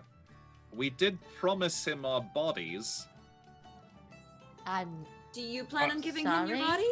No. Are you gonna sell yourself to him? No. Because No, if you do, that's your James. choice, and it's your body. You can do whatever you no, want that's with it. Yeah, I not mean, what there's I nothing wrong mean. with We're not that. I here just to want to be judge. clear. Yeah. Thank you. I appreciate fully you not support judging you. me. Yeah. That's not what I mean. I don't support it. well, His, no. his body's choice. Yeah. Support him Anyway, sacrificing himself. no. Moving along. No. Maybe could we play as if one of us had died? Oh, He expected the Isle of Rum to kill us. that's true. But What happens seems then? like he would want to use the corpse for something. Right. What Um, if I pretended that I was dead, but then I was one of his royal court? Oh, but what if he does really Like a speak to the jester. dead? Is this man a king? Well, Well, No. He I- thinks he's a viscount. I don't know. if you did that, Lily, do you think he might have an adverse reaction to that, seeing as how he tried to kill everyone? But didn't you say something about him drinking the liquor of the dead and talking to the dead bodies that were in the room with him? And we just thought he was crazy, but in retrospect, maybe he really was talking to them. I have Well, an then- idea. What? What if we knock him unconscious and then James reads his mind? I don't approve of that. Why not? I don't Man know killed how a bunch of people. I don't know how successful that's going to be. Unconscious people don't have a whole lot going on upstairs. How about that's a really good plan C? Yes. If there is something more diabolical at work, then Word of the that's day. seriously. Then I think that's a good plan. But So what if he's duplicitous? I don't know what that word means, but Whitebeard used it, and he used it with liar. So I'll go. And he was a Well, What do liar. you well. think that word means? Dupe, Sound it out. duplice, tus. And what do you think that would mean? So dupe sounds like duplicate, right? Oh, yeah, or it to does sound dupe like someone. Okay, Dupe- now dupe- you do the rest yourself, I'll go. duplicitous would be like if you were doubly something. Right. Two-faced. Duplicitous. That's not bad. Yes, you're getting there. Two-faced. Two-faced. He has two faces? No. Metaphorically. That's another the one. personalities. Oh. Okay. Right. Well, One what if he's could a liar? say- Is what I'm saying. What if he lies? What if we talk to him and he's like, "Oh yeah, I swam in the ocean, and then there was an island, and then I Then I left." could try to read his mind, or then maybe I could try to cast suggestion. If I hope there's not something protecting him. I don't know. I'm worried. That's what I mean. Like, knock Well, him out, James- wake him up, then read his mind. You might be the best person to ask about this. Put yourself in his shoes, right? He's a guy who possibly has connections with a dark being. What would it take for a group of people to convince you that you should reveal all your secrets to them? Be friends of mine for a long time. Is there another way? Perhaps? I'm gonna see if Ugo even caught that. He did not, because I rolled a 7. Amazing. I like the idea of offering him some sort of gift. I don't know about Lily, so to speak, but we could offer him a dead body, whether we disguise it or whatever, and then get him talking, and he'll be our friend at that point because we'll be, giving him something he really wants. Well, Should have brought Ostrom with us. information is always a good gift. I could say that I'm from the old ones. But we want to know more about the old ones. Right, that would start the conversation. You could say you're from the old ones, but you have amnesia. I And you like it. need him to tell you more about where yes. you're from. What's Okay. wrong, Ugo? Too many words. Many words. Okay. I can't remember. It would mean that I couldn't remember, and I need his help. Okay, so if I used it in a sentence, I'll go, if you hit him in the head and he became unconscious, when he wakes up, he might have amnesia. Like, he might not remember what happened. I hit people in the head, they might forget things? Yes. It's possible. I need to hit less people in the head. Yes. Maybe. You Yes, could just tell him the truth. I could. That possible that could anger him, but Why? I Why does I don't- everybody hate the truth? no. That's a real It's question. Like, I see everyone I run into seems to not like it much. we don't know what he knows, and maybe something that I would say would turn him against us. I don't know. Well, James, it feels like we don't know, is the Right. general consensus. And the theme of this entire adventure. Which is what makes it fun, and sad. But what if Welcome to the fun and sad adventure hour, everyone. what if we tried the dead body thing?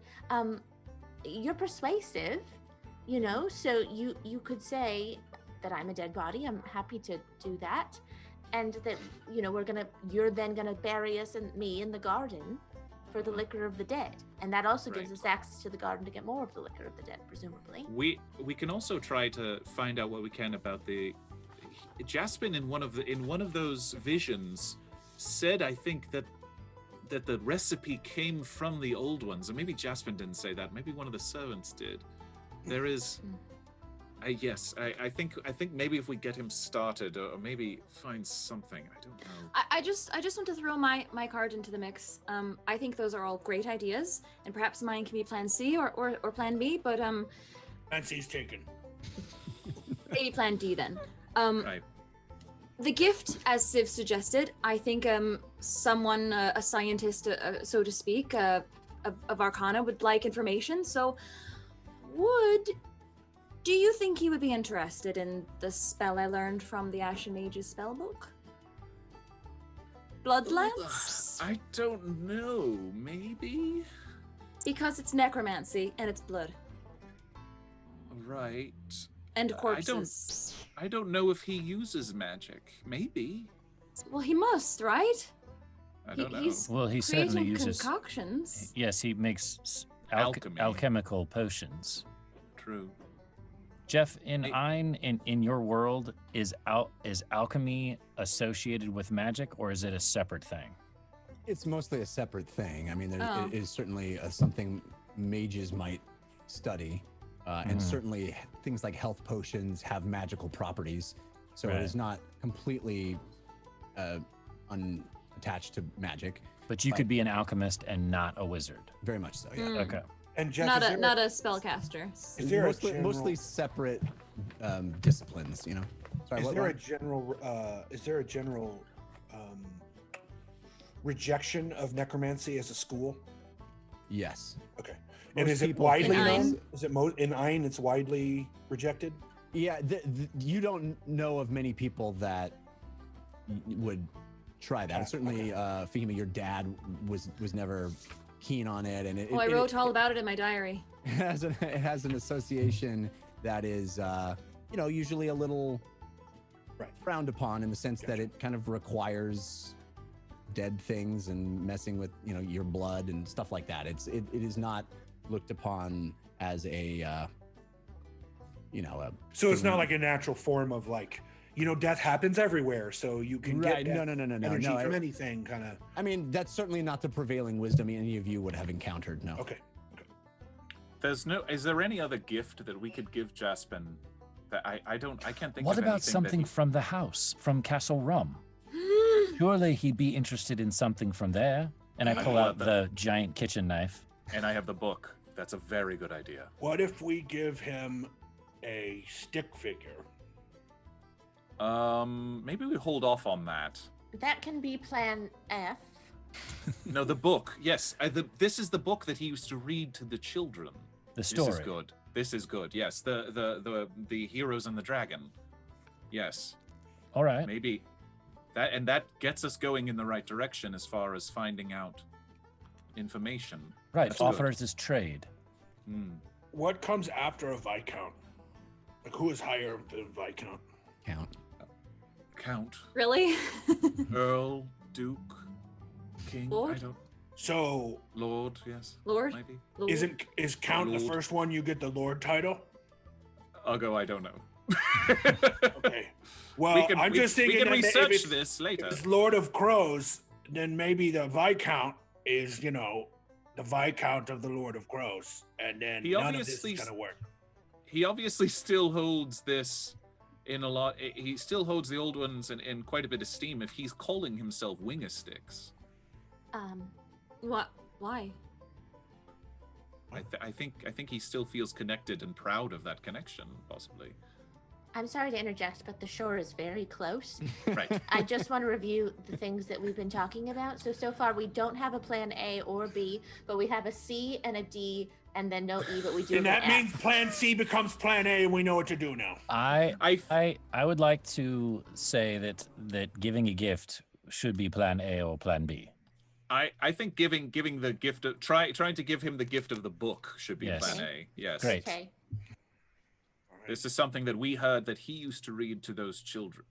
So should I stay outside and be prepared to be a dead body as a Plan B? Okay, so I do want to say, because I didn't get a chance to earlier, I am uncomfortable with Lily being the bait all the time. I get that it is because she's very good at being bait, but I volunteer Civ to be bait this time. Well, I'll go. She has that wonderful spell that can disguise her as anything. Can you cast it on other people? No. Never mind. I withdraw my objection. Well, I will say that it's Plan B with an objection, a kind objection from you. Well, I'm just not very comfortable with Lily always being the bait. I wish I had more necromancy spells. I feel very in control in most of my bait situations. Well, I don't want to take away, as Fahima has indicated to me before, I do not want to take away any of your agency. Yes. So I am just saying that I am worried about you. Thank you. It sounds very intelligent. Lowering me on a rope into like a snake pit or something like that, then I'd feel more like actual bait, Okay. Right. Well, I'm trying to learn from Fahima, so she's teaching me things. She's so Lily, smart. maybe we should cover you now with like blanket or something, and does anyone and then, have like a sack? In case he's watching us. I guarantee you, even if I'm a sellsword, I guarantee you I acquired a sack at some point. I buy it. Okay, I'm gonna take that. and just get in here. Could someone just Okay. carry me over their shoulder? Okay, Although so I'm could- only going to remember 3 plans because that's as much as I can remember. Although it's fine. Plan A, I yes. don't have to do anything. Plan B, No. I don't have to do anything. Plan C, face to hammer. Yeah. Sure. Yes. Plan B, I'll go as I'm the bait, and you said that you're uncomfortable. You could help make sure that I don't actually die for real. Yes. Okay. You guard corpse Lily, will. fake dead Lily, and Civ And I Figima will and fake cry about it. Yeah, I can be in the sack over your shoulder, Uggo. Great. Okay. You don't have to cry Then- yet, though. It's hard to What- maintain fake tears for a very long time. Okay. Okay. What could go wrong? All right, about this time you have all God. gotten We've past been the sitting on the shore for like 15 minutes, just like hitting into beach. Yeah, you beached the thing. Best, Nobody wants to get out. best plan ever. Ever. Ever. All right, so if you recall, the lighthouse itself kind of sits almost in the water. So there is a beach as you approach it off to your left-hand side that you can, put the rowboat onto, get out of the rowboat, and you walk up and around there. If you remember, Lily and James, there was this broken bridge that leads to it, but you can walk up the other side. In fact, from the beach side, you are down on the lower level where the bridge is, and you can get up to the front of the lighthouse. Again, you pass that sign that says the estate of the Viscount Winger-Sticks Envoy, long may he reign, with rain misspelled R-A-I-N. And the sky again gloomy here, but not raining this time. Are And the seagulls? Yeah, I was just gonna ask, are the birds there? so one of the things that you immediately noticed the first time that you had visited, there was this mass of seagulls flying in circles around the area, landing. They were almost fighting, and they were in this heightened state of frenzy. They were fighting over food. There was a lot of noise. There was a lot of bird droppings. This time, as you make your way up and you see that sign and you come walking around, there are just as many gulls, dozens and dozens and dozens of them. But they are all perfectly still, sitting on the ground, standing on the ground, perfectly That's still. not. I'll go That's put me not in the bag super now. Put me creepy. in the bag now, okay? Because those That things. is Okay. I'll go super stuff. creepy. Stuff. And as Lily you in the come, bag? and I don't. as you come up and around and you pass that sign What? and you get up to close to where the entrance is, you notice all of the gulls Oh no. turn Okay. their heads and look at you. I'm quietly This happened narrating. before? Lily, you said that you No. talked to them last time, right? I'm quietly narrating to Lily, whose head is in a bag. Yes, The- yes. I the talked to gulls are them last time, looking at which us. is why I need to be in the bag because they can tell if I'm not dead for real. And they were fine last time? That they weren't creepily They standing were, there? They were normal gulls. They were Yes. not this. Okay. Jeff, I'm I'm gonna gonna look around do to see if I can spot a winged demon anywhere. I think we should assume roll that the jig perception. is up. Roll perceive winged demon check. Yeah. You have advantage from Angel Devilson, countered by Grim Fated. Also, I am to understand that at this point, Uggo has a sack over his shoulder, inside of which Lily is huddled. Yeah. Okay. 21. All in my All right. Nice. You look up in the sky, you look around, you see dark gray clouds, you see the entire structure of the lighthouse rising before me. You do not see anything in the sky. You do, however, see a whole lot of gulls, a lot of seagulls, white, dirty, sort of dirty brownish feathers, motionless, standing calm, still, just like this sea of gulls on the ground. I cast Mage Armor and Speak with Animals. I Okay. don't want to alarm anyone, but Too late. This might be a good time to hunt for some meat. Does Speak with Animals require a time to cast? I don't believe so, because I can ritual cast it. So usually that. Ritual Wait, I cast can would take double check. 10 minutes, but, Right. but if you don't do that, it only takes an action. I don't think I have it printed out, but do you know? Well, if you It's take just it- an if you it's take the just spell an slot- action. Yeah. Yeah, It's it just does an action? take a spell Okay. slot. Yeah. Yeah, that's just 2 actions to do mage armor and Jeff, stupid animals. the Yes, sir. lighthouse itself, is it 3 stories, 4 stories? It is the equivalent. It's about 40, 50 feet. So it's about the equivalent of about 4 to 5 stories. Okay, and are About- there windows on the way up, or is it solid stone? It's solid stone until you get to the very, very, very top. Okay, and there's nothing at the top that's out of place. There's nothing strange or odd about the top of the lighthouse that I see. No, not that you would Okay. see from down here. No, there's, Is there's the... Yep, sorry. I mean, Lily and James have been in the very top of the lighthouse, and I would guess that they would describe it as being a little strange. It was full of refuse and had rats and bird droppings and little, piles of garbage here and there. I don't know if they would describe that as being strange or not strange, but it certainly wasn't, a tidy, Right. well-kept place. As we approach, or as we walk by the seagulls, are they staying where they are no matter how close we get to them? Right. If you walk through them, they move slightly out of your way. They're not being scared away. no. Okay, No. so I wanna crouch That's down not good. to one of them, and say, "Hi, hello. Are you all right?" Dad! What's dead? Can you sort of point your beak? You! I'm sorry, there must be a misunderstanding. Dad! I'm not dead. Dad! Fahima, what's it saying? It's just saying dead over and over again. Of course, Lily would also understand this Gull innately. That's what they were saying before, actually. But what's the difference? Maybe they're Now- asking for it. I poke one. Careful. Wing. And then it stops and gets calm again. Hey Jeff, I pull out a crustacean hammer and wing it at the closest one. No! I'll go, No! please stop. No, All right. please don't. Roll me an attack. You Okay, have please. advantage from the brush of tea, countered by Grim Fated. What are we hoping to do here, Uggo? I'm trying to talk to them. Why would you do that? 20. Okay, so you fling a little crustacean hammer, goes clocks one of them in the side of the head. 7 damage. Yeah, it part of its beak breaks. It kind of humbles and rolls, and you see feathers fly. The wing kind of goes up in an awkward angle, and all of the gulls come up as one. Uggo. And then they go. And if you recall, Lily and James, the first time you were here, there was a door kind of hanging off its hinge that you had knocked down. That Yes. door is still down. It has not been fixed.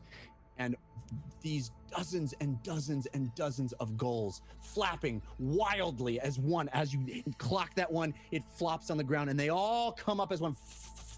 And then they go in as if through a funnel into that door. Through the door. Not real ghosts. That is magic. So we're That all is not how okay with birds act. following them. Well, I'll go. I was trying to have a conversation, albeit it was very difficult, as it was only saying Okay. one word. But I thought it was threatening you. I apologize. it's all right. So we're gonna follow the crazy birds into the tower. Yes. Jeff, do I see, is the corpse of the plant that we killed still there, off to one side? It would be quite a ways from where you are. I mean, around the Okay. corner from where you are, right? Yeah, But yeah, There's yeah. still, you see that. Were we that able to hole see that- it on the approach? Yeah. Yeah, for sure. The hole that you dug there's been mud that slid into it because it rained all that night, following your adventure there. That was the night you went to the Sea Hag. Rained all that night, so you see that hole that you had dug. A lot of it is covered with mud that has slid in, and so there's Okay. barely any of the hole left. But you can certainly see remnants of where you dug up the original jug. What Somehow I other don't choice think he's gonna fall for what we're trying to fit. What we're trying to confuse him with. You might be right. James. Well, Um, it's always plan A. yes. Why don't we try to get his attention from down here before we go in? That's not a bad idea. Viscount! Your Highness! We've returned! Hello?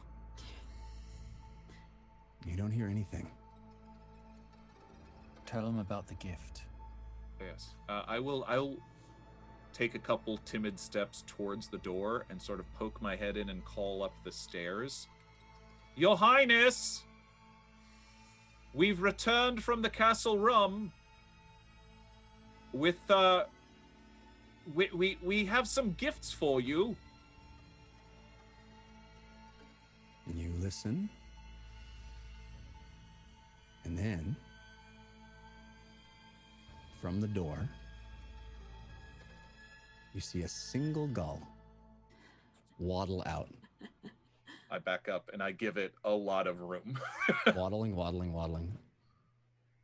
And it stops directly in front of you, James. Hello? And then it turns and waddles back into the door. Excuse me, can we come in? After I Hello? retrieve the crustacean hammer I threw at the. Okay. You walk over and you pick it up. There's like a gull kind of flopping a little bit on the... I think that Gull came out for the gift. Oh. I think he might be controlling them. Okay. I will, I'll pull out the book.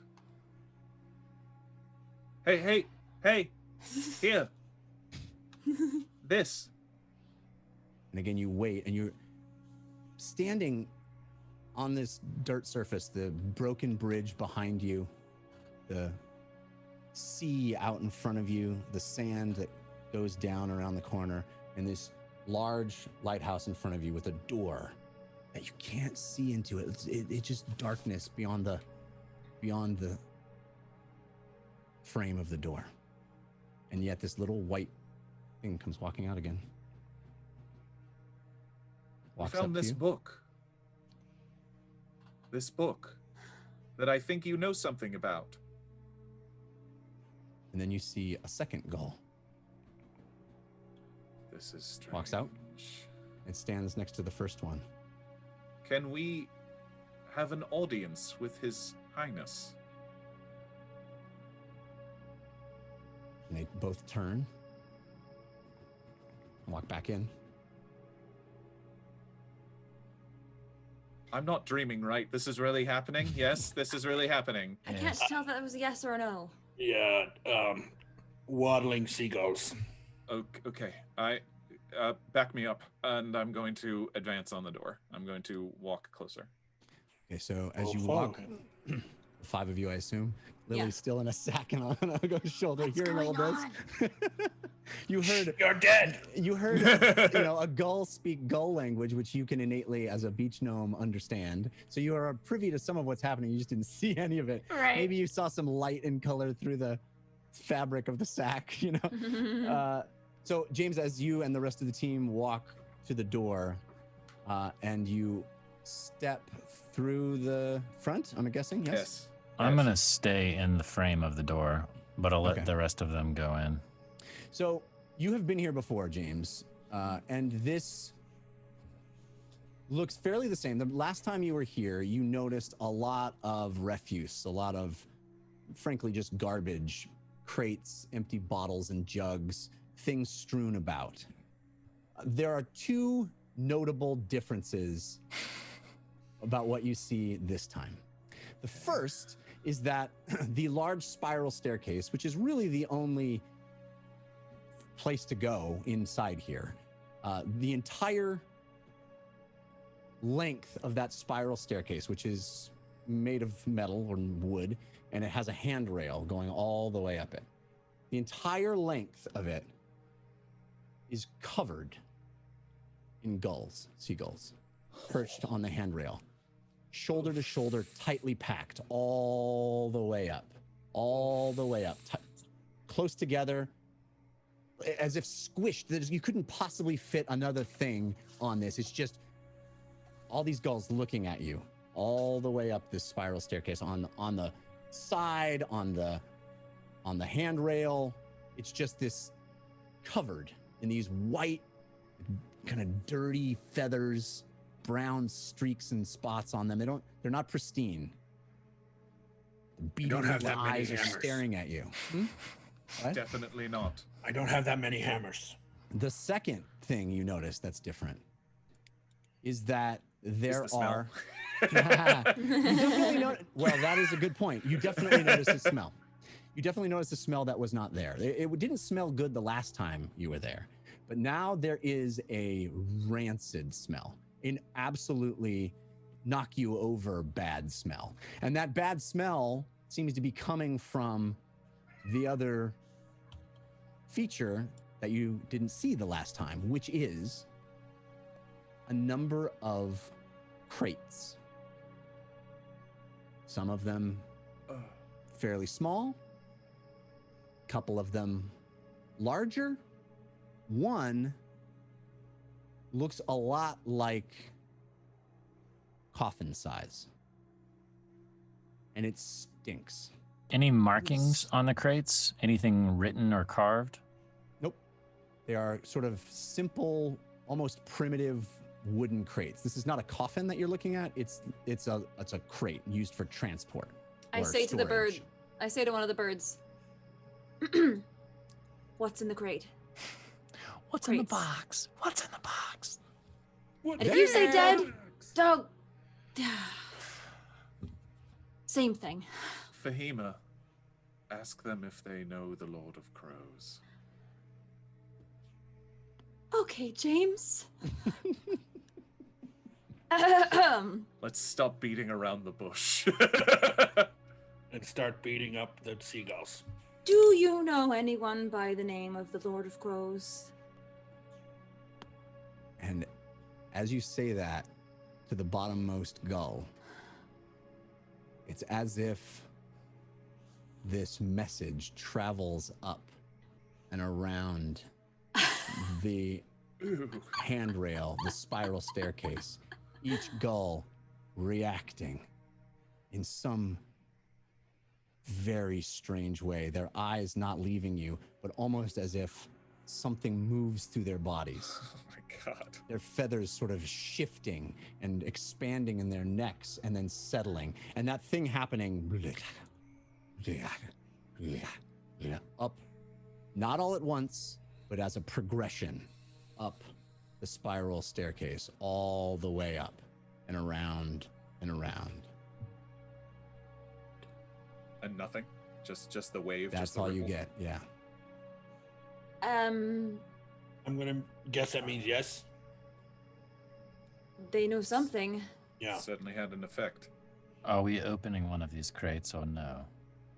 I think Well, I just- know it. I think maybe he got a new delivery. And it's personal property. But from, But What? from whom? Where are these bodies coming from?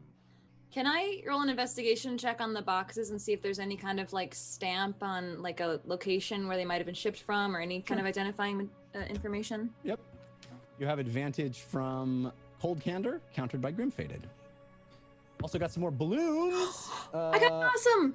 Oh, all right. Yeah, Akuna- awesome. Well done. Nail it. Akuna Matata, anthropomorphic Muppet, Escanor of Pride, Cat the Mage, Vein Dead, Just Jules, Snake Lady 101, Coolbane, I think. Cool. Ruglius Booglius. Thank you all for those balloons. We appreciate them. You got an awesome on your investigation check.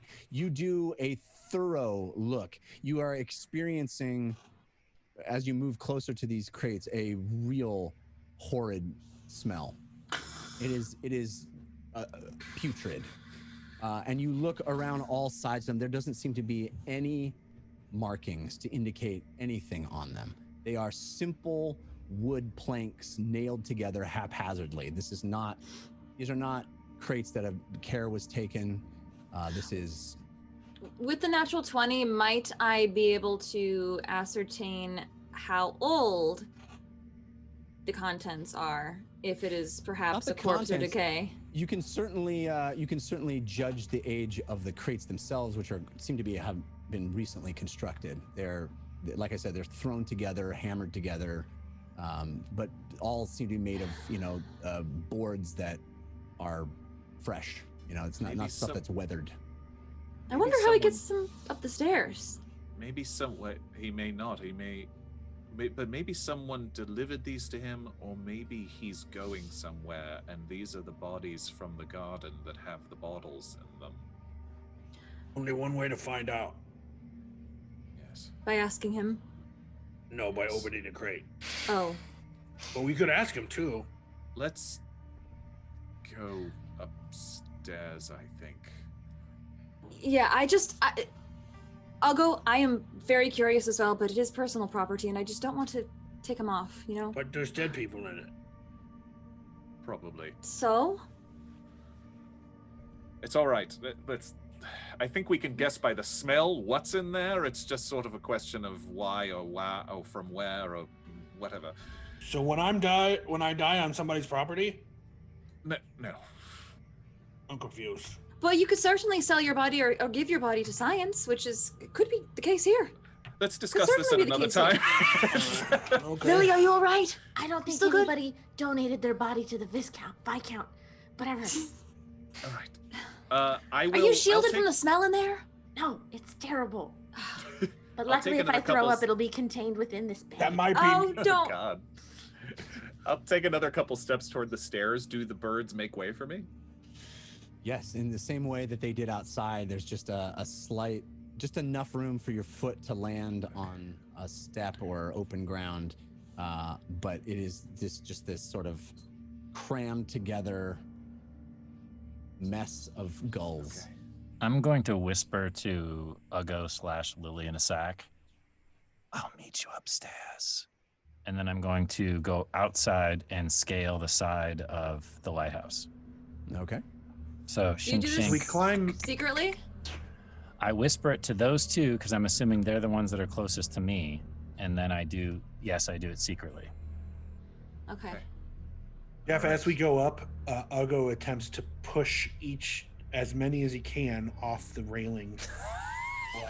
With the crustacean hammer, he's just pushing them in the chest and Yeah, it's seeing almost what they do. it's almost like dead weight. It's like you push them and then they kind of come off and then they come back on as soon as you let it go. It's as if they want to be in that spot, and you can push them hard enough that they'll dislodge their feet, but then they'll come, flap a couple of times. Okay. and So come back. they're literally coming back every time I do it. Yeah, after They're of them, I'll stop. Yeah, it's almost like moving through, like if you put a bunch of marbles in a can and you push your hand through the marbles. Yeah, you can displace the marbles, but as soon as your hand goes by, the marbles go back to where they were. Yeah, I got you. Viscount. All right, so you guys make your way slowly up the stairs. Civ outside, climbing his own way up the side. And as you move up the stairway through these gulls, we'll take our intermission. Yeah. Creepy. So Super creep. we'll take a brief intermission. Lord Airband's going to take care of all of you. I'm so curious as to how many people in the audience are just so mad you guys didn't open those crates. But I love it. I love the tease. I love the tease of it. I know. We still can later. I've kind of guessed, but I don't. It's fine with me. We appreciate all of you watching. We appreciate all those balloons and potatoes we've gotten. We will be back. Oh, we have a whole bunch more balloons that I should mention. This is Funky G Mac Man, Shea Berry, Dyson Capes, Zach Mac 09, Goofy BK, J Freak, Angel Devilson, JT Justice, Lily Dumblestuck Fan, and others. Thank you for those. Thank you. It is awesome to see them come up on the screen, and we're grateful for it. Now, Airband's going to take care of you while we have a brief intermission, and we'll be back to see what's waiting at the top of the lighthouse. See you soon. I'm scared. Fear not, watchers. Our campaign will continue after this brief hist of intermissions. Right now, it's time for us to enjoy one another's company. Well, before we continue, I must say, if you're not watching this live, I highly recommend watching it live. Wednesday nights on Caffeine at 6 p.m. Pacific. At least that's when it starts. Usually goes about an hour. Not an hour, 4 hours. It can at the very least. Dresden Dark with a potato. Big, slamming potato. Love it. Wow. That is that extra huge? It does look that way. And look, what are you doing, Dresden Dark? That's too many potatoes. I don't even know what to do with these. Let me finish what I was saying, and then let's come back to that. And wow, hold on. Really, we need to address this. So, the reason I say you should watch this live is because you can live chat with me and our wonderful community, the watchers of the time stream. And here's a tip from me to you. Go to caffeine.tv/The Dungeon Run and follow the show. You see the star? Click it so that you'll get reminders when we're live on Wednesday nights. Also, no, a few things. Look, the Raven Queen, also with a potato. Listen, I'm worried that these potato things, because again, I'm not really sure what exactly they are. I have now addressed them, but I had never before the other day actually seen one before. Now that I have, and knowing what unbelievable expense goes into them, I'm very intrigued. The Raven Queen, thank you. I do want everyone to know that we are very, very grateful. And when I say we, I mean me and Milo and the rest of the people here, the cast as well, are very, very grateful to each and every one of you who does this. Grim-fated, my goodness. Also a potato. I do want to say this, though. As wonderful as it is that we have these gracious givings from all of you, you do not need to do anything either during the show, during an intermission, or afterwards. Your being here is the most important thing. I just want an audience. So, while I am absolutely grateful, and while we are absolutely grateful for each of these givings, each and every one of your attendance is really what matters. Again, why I say, please, please, please make sure you are watching live. And if you have any friends that you think would enjoy the show, tell them to come. The more the merrier. All right? Good. Now. Oh, goodness gracious. Melchior, listen. This is now what? Twice that you've killed my minion this evening. Twice. Not once, but twice. And by the way, the good news... No! Ow! All right. Listen, let me say this. Melchior, the first death, or should I say the death, was fine, okay? The chili and ice cream combination, which is currently all over the room, was comfortably sitting in the belly of little Milo. However, Gorbin played, thanks to you, it is now everywhere. Now, good news is it's not splashed on me, but that's because I have a COVID partition between me and Milo. He stays at 6 feet from me, and we do have a plastic partition that I use in order to stay away from him for fear of whatever he's dealing with. So the explosion of both beans, well, it was a bean beef chili that he was eating, and it was actually smelled delicious. I don't eat chili myself, but he had quite a bit of it, 3 bowls. He did ask for some vanilla ice cream to be put on it. So he comboed those two, and I will say, looking at that, spread wildly all over this partition in front of me, because, of course, Gorbin played when you did give that second Milo's ball, his body did explode. The combination of these two... Ow! Ah! All right, well, Chef Scott, thank you for that. This has turned into an absolutely disgusting, shall I say it again, disgusting intermission. But again, I do appreciate it, what you do for us, everyone, but I will ask, for the moment, let's just go easy on the Milo's balls, all right? He's dead. He's dead. It's over. And if you give any more at this point, what's going to happen is it's just going to spread around the mishmash of color, which doesn't need to be spread, all right? Now, let's get to what I wanted to talk to you about, which is this. I am confused, right? What am I confused about? I'm confused about what just happened before the intermission. I'm confused about what is going on, and I need your help. I want to hear your predictions as to what the heck is in those crates. Dreamblaze, very nice. When he comes back, he gets a scoop of ice cream from you. Fantastic. But what death?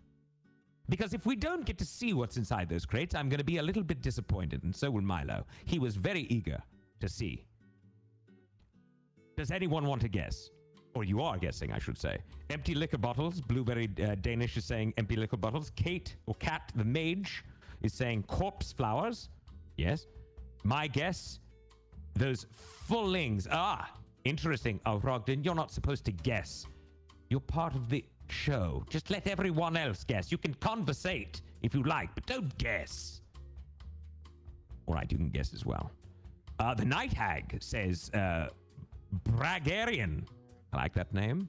Musk Sticks says Snake Master 89. Interesting. Melchior says Gullings, perhaps. Very funny. Vain Dead says Lord Ereban's 7-week-old laundry. Right. The Viscount says the Raven Queen. Well, interesting. You think he himself is in there. Twinson, of course, saying potatoes are in the crates. But at least he's giving a potato. Thank you very much, by the way, Twinson.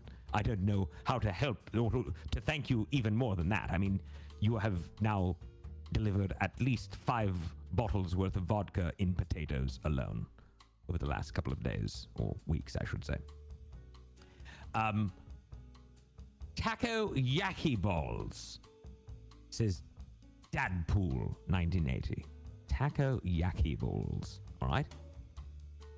Hobo Steve says we need another marathon. Ereban, make it happen. No problem. We'll get to it. Moldy Potato Stew says Arwixen? Arwixen. I'm not really sure that's how you're supposed to say that, Ereban. Speaking to myself, of course. Liquor of the Dead, the good stuff is in the crates. Raven Queen saying, yes, I sort of agree with you that that's the case. Fireworm, rotten potato eyes. Just the eyes are in the crate. All right. Not really sure why that would be. The bodies of those that drank the liquor and died, says Ari. Well played. Cunning linguistical. That's not going to go over well with the parents, is it? Lord Ereban's soiled washing.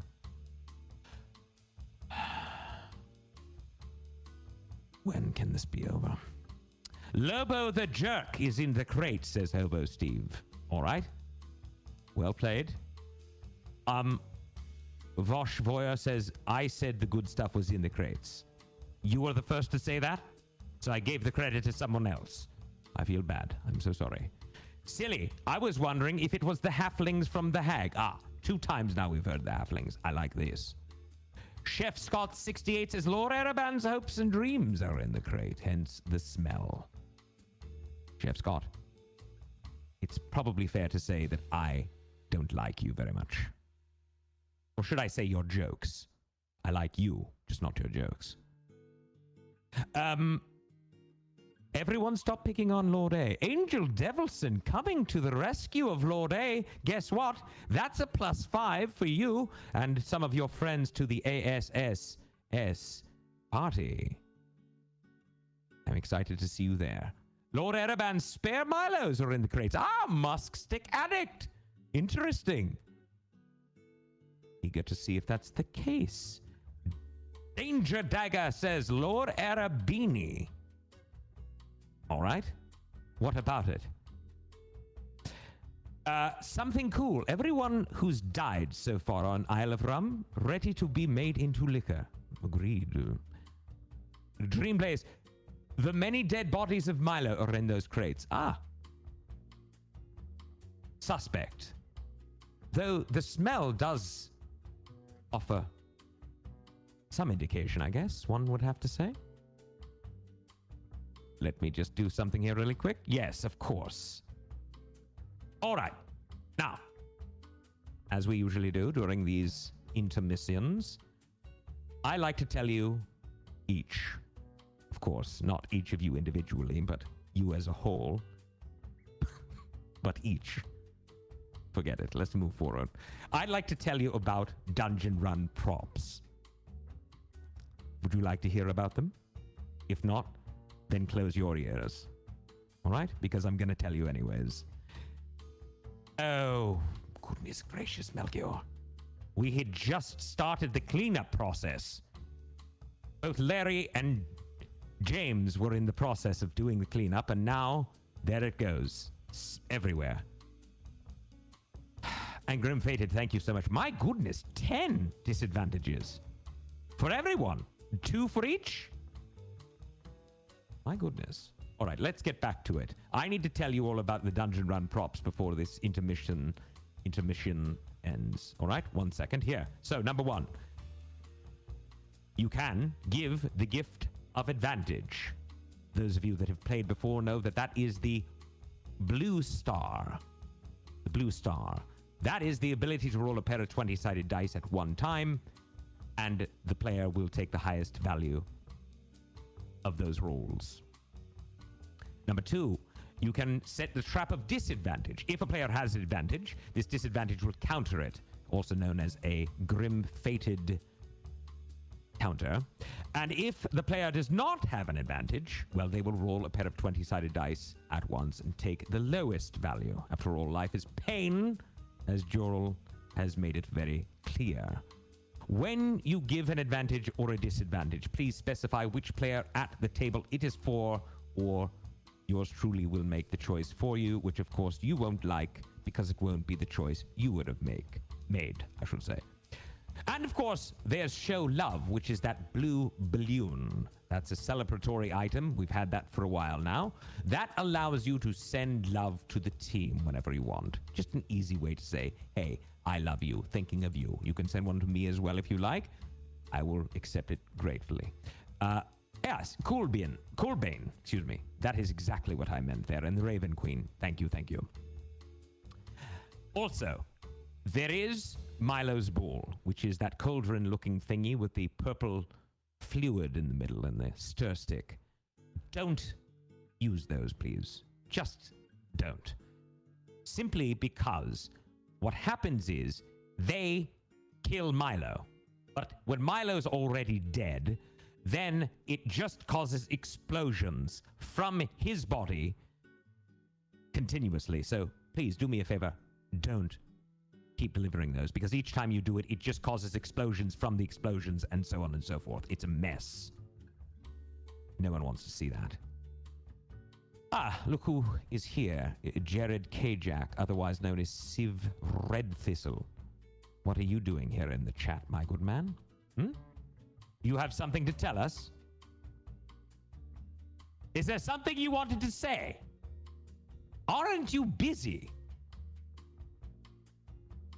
Sorry, just checking in on you, buddy. We're buddy now, eh, Jared? I'm just kidding, everyone. Jared and I are best of friends. We hang out on Tuesdays before the show. Not before the show on Wednesdays, but before the show on Tuesdays. Right? We go out often. We haven't done that in a while, though, because of the whole social distancing thing, so it's been strange. I've been very alone. I'm not gonna lie to you. Being with Milo only, well, and James and John and Jared and all of the people that I like to call my butlers are here, but they don't really talk to me. They're very, very eager to stay away from me as often as possible. I have been alone, and I miss people. I've never actually thought I would say something like this, but I miss all of you dearly, and I cannot wait until this whole thing is over, until I can go back into the dungeon, to the very place where we film this show, because I'm getting very tired of doing this week after week after week from this boring mansion of mine. Yes, of course, I have all of the accoutrement. I have everything I could wish for here, excluding, of course, windows, because Milo's broken all of those, but everything else, I mean, spa, jacuzzi, those are the same thing, aren't they? But I use them both. Salted, of course. I like them salted. Sauna, steam baths, many bedrooms, multiple bedrooms with many beds, though nothing to really do on them other than sleep. And not a lot of friendship because I'm alone. So, yeah. Really don't know what else to say about that. Horniest. First of all, I love your name. I think I've said this one before. Horniest34 saying Lord Ereban might be patient 0. Well, I'll tell you what. If you want to spread that rumor around, do it. But do know this.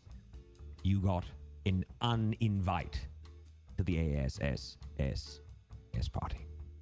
And until you take that back and say for sure that that is not the case, you will be uninvited from that party. So, I'll wait your apology. Gimmick. I look away from chat for a second and miss something. You did not miss a thing. Godkiller92, I would like to hang out with you, Lord Ereban. Well, I would like to hang out with anyone right now. So that is a very beautiful sentiment. Though, of course, we won't do that because, of course, we do want to keep our distance from one another. The good news is this. We are done with this intermission. And though I wish I could stay with you forever, I do need to now send you back to our beautiful, beautiful game, which I know you're waiting to hear what the end result of this is. But before I let you go, I want to say thank you to all of the people tonight, the viewers who've shared the show. If you have not, I ask you to please do so. Really, truly. Because what's important to me is that everyone in this world watches this show. I want everyone, all 45 billion people on this planet, to be watching this show by the end of 2021. Can we make that happen? Please share the show. Hashtag the dungeon run. Tell a friend to tell a friend to tell a friend. Let's do it. Shall we? And with that, I'll be back.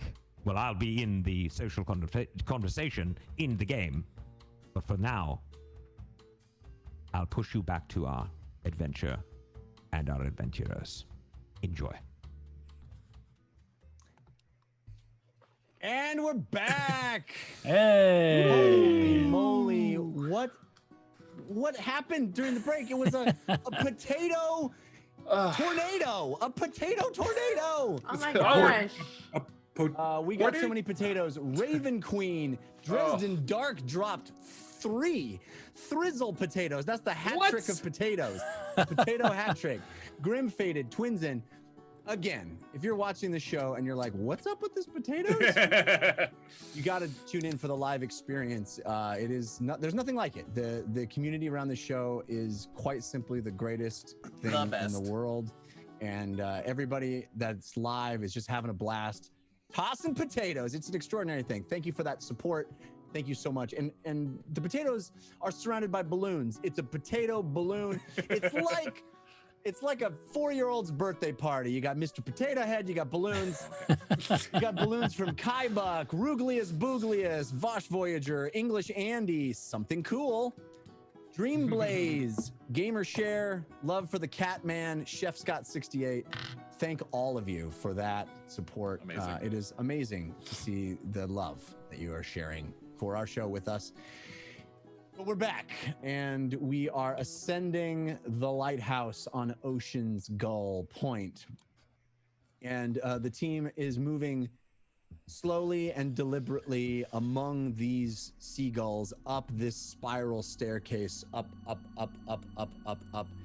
And meanwhile, Civ is on the outside of the lighthouse, using his claws to nimbly climb, using his tabaxi cat feature to climb up the exterior of the lighthouse itself as well. And I would guess that Civ would probably even get there first. He can climb all the way to the top. I'm gonna take my time. I want to give them time to get up there. I don't want to beat them, so I'm gonna take my time and be stealthy. Okay. So in the interior, on the staircase, you leading the way, James, remembering this journey the last time you were there, cresting, basically it's a long staircase up 4 stories really, where there's nothing. It's a lighthouse, so there's not multiple levels of stuff. There's one level that you have to get all the way up to, and then the topmost level, which is where the actual beacon is lit, and the two of you did light it last time. Right. So when you crest the final or penultimate staircase onto the rise, you again see. And the last time you were here, by the way, as you kind of got closer, you could hear this strange breathing.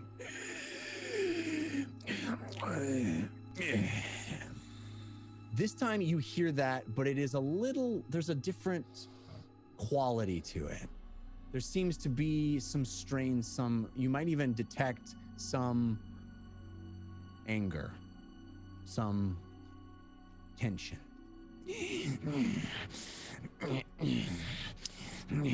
That kind of thing. Instead of just a strained respiration, this is more a heightened level of breathing. And as you crest the final few stairs into the floor, the actual room that you arrive in, again you see what you saw the first time: barrels, boxes, garbage, jugs, refuse, gulls here and there. Again, still, you walked up past so many, and even on this floor, they are not that compressed, sort of pressed together sea of gulls. They're more sporadic, but they're still there. And again, calm, staring, motionless. Things strewn about. And in the area where that throne had been the last time, such as it was, a broken kind of piece of garbage that was referred to as a throne.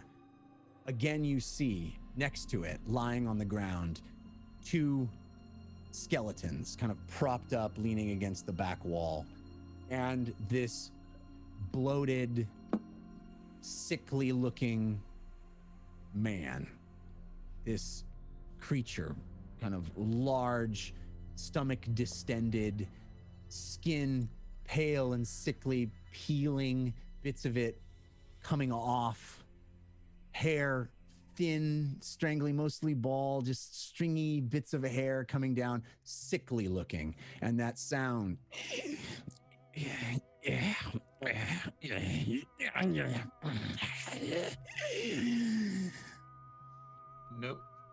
No demon, right? I assume. You do not see a demon. You do not see a demon. I am looking from left to right, getting a clear view of the room. Yeah, all of you arrive, save Civ. 4 of you arrive. Lily, of course, you're in a bag on Ugo's back. But the other 3 of you I'll take this in. Ugo and Fahim, of course, this is the first time you've ever been here. There is an odor. It is strange. You also smell a familiar smell to you. The smell of that beverage that I believe both of you have had. I know Ugo certainly has. I think Fahima, you took several sips of the liquor of the dead. That unmistakable aroma that wafted up when you brought that vile drink to your lips. It permeates. You smell it. As you arrive into this room. It smells. You had this awful smell of decay as you arrived on the bottommost floor. This smell is not unlike that. It's a little different, but you would definitely be able to recognize it as the smell of the liquor of the dead. It's just everywhere. It's like it's seeped in it. It's like walking into a whiskey house where everything just smells like whiskey, except here it's the liquor. But dead. whiskey smells amazing and delicious. I'm not arguing with you. I'm just saying that it is akin to that level of when you walk into a place, you're like, oh, they make whiskey here. Except here it's like, oh, God, that's not good. Yeah. So you arrive and you see him seated, this stomach distended, bloated, kind of hideous looking creature, man, staring at you. My lord, we've returned from the Castle Rum. Yes, it was you. I suppose that did what has happened to the castle. You have my book. Do you not? I do. Why have you returned? I'm holding out the book, and I look back at Lily, or Fahima and Ugo. We've returned because we brought the body of our friend who died there, as promised. Oh yeah. She's dead. And I pull the I will roll a deception on that. We made an agreement. We made an agreement with you. Are you rolling a performance check, Ugo? Do you want a performance check? Yes. Are you attempting to cry on command? I am, yes. All right. I will help. I will help in that deception as well, 100%. Funky G Mac Man give you advantage, Ugo, but it was countered by Grim Faded. James, you can roll a performance check as well. Can I roll deception? Sure, you can roll deception if you prefer. Thank you. You have an advantage from Drew from IT, countered by Grim Faded. Thank you, Drew and Grim 19. 19. Ooh. Also 19. Wow. Yes. So Ugo, Start calling. We should have just been like a traveling troupe of actors. Yeah, you guys are nailing it. So Ugo puts the bag down. I would have cast Disguise Self, by the way, as soon as that. I hear that. Okay, what would you describe to me how you would like to be disguised, Lily? So I mean, we've kind of seen the two of the royal court. That's right. They were full-on skeletons. Yeah, they're dead. Yeah, there's no flesh left on those bones. Yeah. I want to be closer to the Viscount as far as like. I mean, not like that. I mean, I'm clearly dead, so I'd be like paled and, Bloated? Yeah, I guess. Okay. Bloated and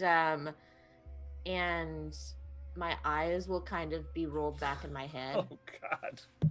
Like I imagine that I'd have like it'd be like if I got like white contacts, my eyes are rolled back, and then yeah, just like no color in my face and. I will have like claw marks that go across my face like that. Oh, nice. Okay. So, Ugo, when you throw the bag down, are you doing it in such a way that Lily's body spills out, or is it that it's just a sack there? I'm assuming that she has already disguised herself, so it's literally just dumping her out on the floor. Okay. And then continuing the charade with, he said that she promised her body to you, and I don't think this is wrong, but she was a woman of her word until the day she died. Well, no. Look at that. they have come to make good on their deal. I must admit, I did not expect to be able to see it, but I am pleased. And he takes a flask from inside his clothes and drinks long and hard from it. This black. I'm awake and minding to liquid. Lily as I'm watching him do this, going like he's going to try to talk to you. You see drips of this thick, oily black liquid kind of fall on his chin and drip, and he goes, Welcome to my court.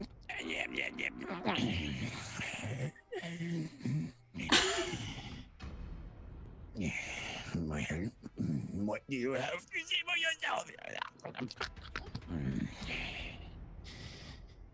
And then I will do. I'll use message to go into his mind, and just say, "Hello." What is? Speak So it's from me, so just seeing how that how yeah, how I the know. reaction- He thinks it's strange that it's inside his head. Speak to me. I am your lord. I will promise to create the most lovely thing inside your body. Are you? What is wrong? Scared. I'm scared. Yeah. Is this some sort of ruse? Not at all, sir. Not at all. No. She was always shy in life.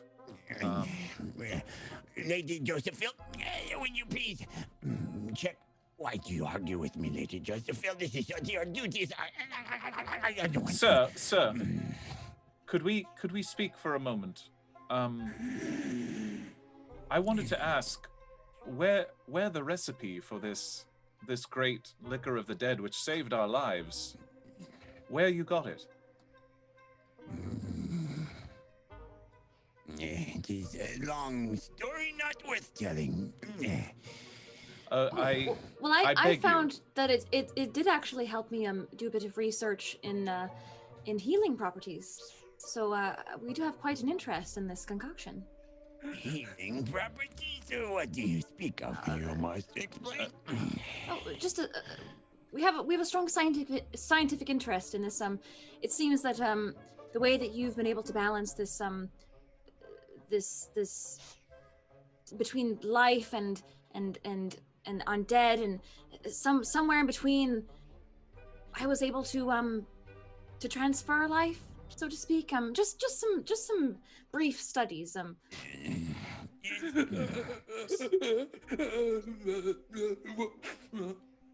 You pull yourself together. You are in the company of nobility. You must comport yourself appropriately. I'll message to James and say, James, the book. Yes, I will hold out the book. We were visited by many spirits when we were on the island. We heard many tales. We heard tales of the family there, and of a man named Jaspin.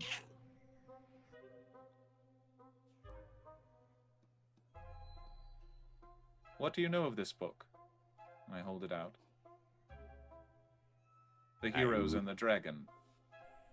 It's a book you hold in your hand was penned by mine. Give it to me. Why? It is mine. I am nobility. I rule here. Who bestowed upon you this nobility? Oh. Who declared you Viscount? What is it to you? I'm a curious Research. man. You Research. stand in my presence and doubt what I have to say. All that I see, I rule. Everything in front of me is mine. My lord. Like I said, it's a scientific and historical research. You see, we're writing a history of the surrounding areas and taking record of notable people. Fahima, roll me a persuasion check. You have, or deception if you prefer, whatever you would prefer. You have advantage from Bo Busy, countered by Ouroboros 43. Thank you to both of you. Perception or deception? Okay. Or I mean, persuasion or performance. deception. Persuasion. Oh, Yeah. oh, they're Persuasion all or the deception. same. They're all charisma. So. Yeah. Oh, I rolled a natural one. Oh. Got it. Oh. Okay. Jeff, where am I when she There's no rolls this natural history. one? Well, There's no history. There's no window into this room. There's no easy access into this room. You would have to go to the topmost floor, which is the actual beacon floor. Yeah, sure. So you could get all the way up there, and then you would come down that center sort of metal rickety staircase. Was there anything inside of the room with the beacon? Is anything changed there? The beacon has burned out, it seems. You see refuse. You see all of the material that James and Lily had put into the brazier at the center has burned. You see ash and the remains of a long burning fire. There are mirrors in that room that seem to direct the light, and there are, there's offal, OFFAL. There's gunk and refuse all around. But in the nothing corners. nothing sticks out. Nothing's like, No. There's no markings, no writing, no. Okay, then I'm gonna start sneaking my way back down the stairs inside so that I can hear and see what they're doing. Okay, so roll me a stealth check. Okay. You have advantage from Brentley Moore, countered by Corbin Played. Corbin Played. What? Meanwhile, Fahima, you rolled a natural 1. So you see his face contort, and he says, Everything that I see, I rule. And right now, I see you. Sir, I was visited while we were there on the island by creatures who call themselves the Old Ones. They gave me a figure made of sticks. I'm stepping in front of Fahima because I kind of feel her struggling a little bit. Oh yeah, I definitely go behind you. She loved these- lilies. That's what her with name the- was. And she oops. And she loved the letter C. Go, please. Loved the please. letter C, James. She loved the letter C. Yeah, she did love the letter C. She did love it. I'm just gonna message to Uggo. Uggo, you're doing a great job. It's me, Lily, but you're hugging me so hard. It's me, Lily. Do you like the letter C, James? Go. I Yeah. don't at this moment, Okay. but I will very soon. He loved the letter C. And then I hug her. Not so hard this time. Tell me, Viscount, because I met someone else who called themselves Winger-Sticks.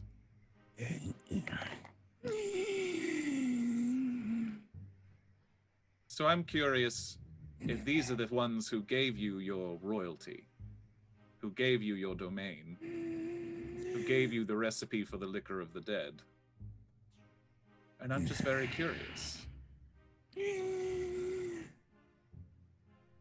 Because they sent me to you to give you some assistance.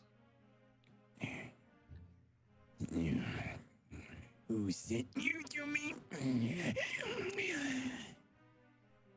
The Lord of Crows.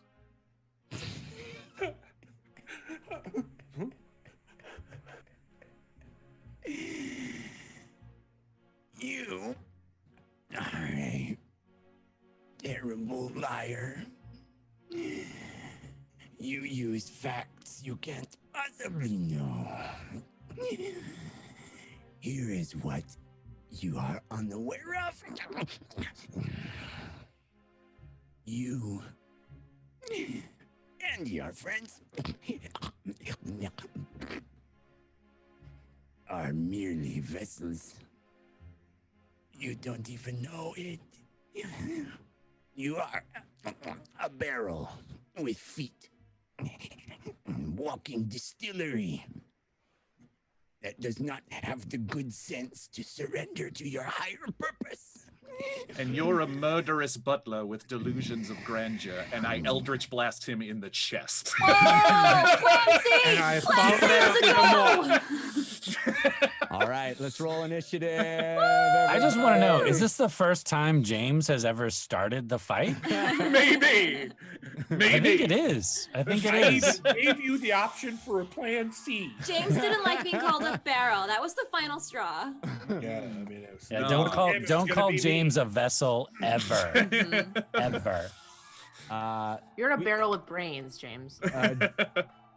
James, you have advantage from Melchior, countered by Grim-Fated. Thank Ago, you have Melchior, advantage from Armando 89, countered by Grim-Fated. Fahima, you have advantage from Scully is my homegirl, countered by Grim-Fated. Lily, you have advantage from Angel Devilson, countered by Grim-Fated. And Civ, you have advantage from Damon 7, countered by Dreamblaze. Okay. Would you allow me the surprise of the first attack? We'll see. Well, no, I mean, I think I think you'll get your attack off, but I don't think it's a surprise. I mean, he's looking right at you. It's Got it. I have advantage from Calcaneus, countered by Scully is my homegirl. All right. I didn't roll well. That's okay. You're pretending to be dead. I'm dead. Neither did I rolled an 8. I rolled Eights? pretty good. Yeah. I also rolled an 8. All right. Ugo? 20. 13. 17. 17. 13. So does James's Eldritch Blast go off first, or do they I'll go let off that on his happen, turn? and then we'll go into initiative. Okay. I feel like that's fair that we can have an Yeah, of Eldritch course. Blast go off. Yeah. And then Ugo, you'll go next anyway. So, Oh gosh. Does he gonna have Hammer skeleton blast. fighters? so Eldritch Hammer, I guess. okay. So Eldritch Blast.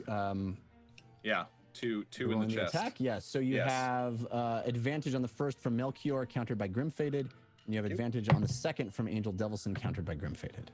First one's a 23, and the second one's a 15. They both hit. Nice. 18 total points of damage. Holy moly. Nice.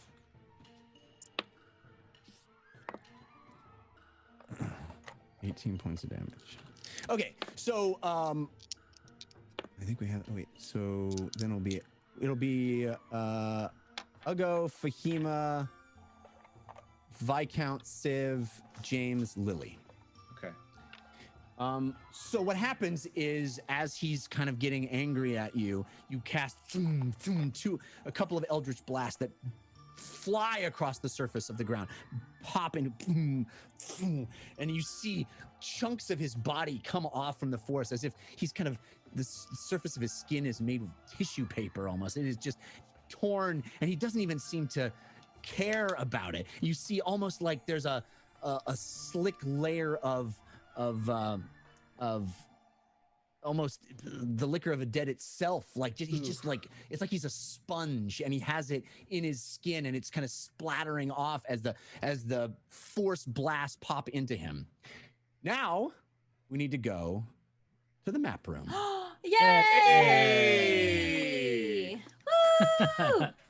Going to the map room. Ooh, the chandelier in the map room looking good. It's my Okay. favorite virtual room. Whoa! All right, there he Holy cow. is, the very ugly. Let's zoom in on the old Viscount and see him. Oh, gross. Oh no! Not looking great. Oh no. He is Oh, takes both God. of those attacks. And then immediately as those attacks land, Ugo will be next, but immediately you see Sir Bradlish Otterpop Uh-oh. Gosh. and Lady Josephine Quink rise. Oh no. Two Where are skeletons. They are on either side of him. We have them sort of standing over here, but they'll be on either side of him. Let the map room move them over. So you see these two skeletons rise up and join the fight as well, animated by some unknown force. And so, Ugo, it is your turn. I'll go in mid cry goes Plan C and read. Okay. And then he's going to charge forward to be directly 5 feet from the Viscount. Okay. And then I'm going to attack the Viscount with my first attack and Otterpop with the second. All right. So as you get within 10 feet of him, Yeah. you start to, as you move into that range, you are just assaulted by this overwhelming stench. It is so potent, it almost burns your nose. You are completely almost gagging on the stench of just getting that close to him. But you do have 2 attacks. The first it has advantage from Shayberry, countered by Grimfaded. The second has advantage from Z-Man 9018, countered by Grimfaded. The first attack is a 22. Hit. And the second attack I'm going to make reckless. Okay. So the first one was against the Viscount, the second one is against the Otterpop, skeleton? Yep. And the second one is a 10. That's a hit. Oh, sorry, not minus 10. Not minus 10. It's minus 5. 15. That's a hit. Yeah. Great. Okay, so Is that some Ugo's rage effect? it's a homebrew part of. No, look at this. No. Look On at the the map map. room. At the map room. Sorry. Oh, Brad. rage effect. Yeah, Nice. yeah, Raging. yeah. I thought you were asking me about the ability. No, I know. I just noticed that you were like. Ugo now has a rage effect because Ron asked for it. That's amazing. Thanks, guys. That's awesome.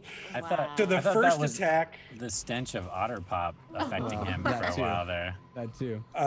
for Otterpop, it's 15.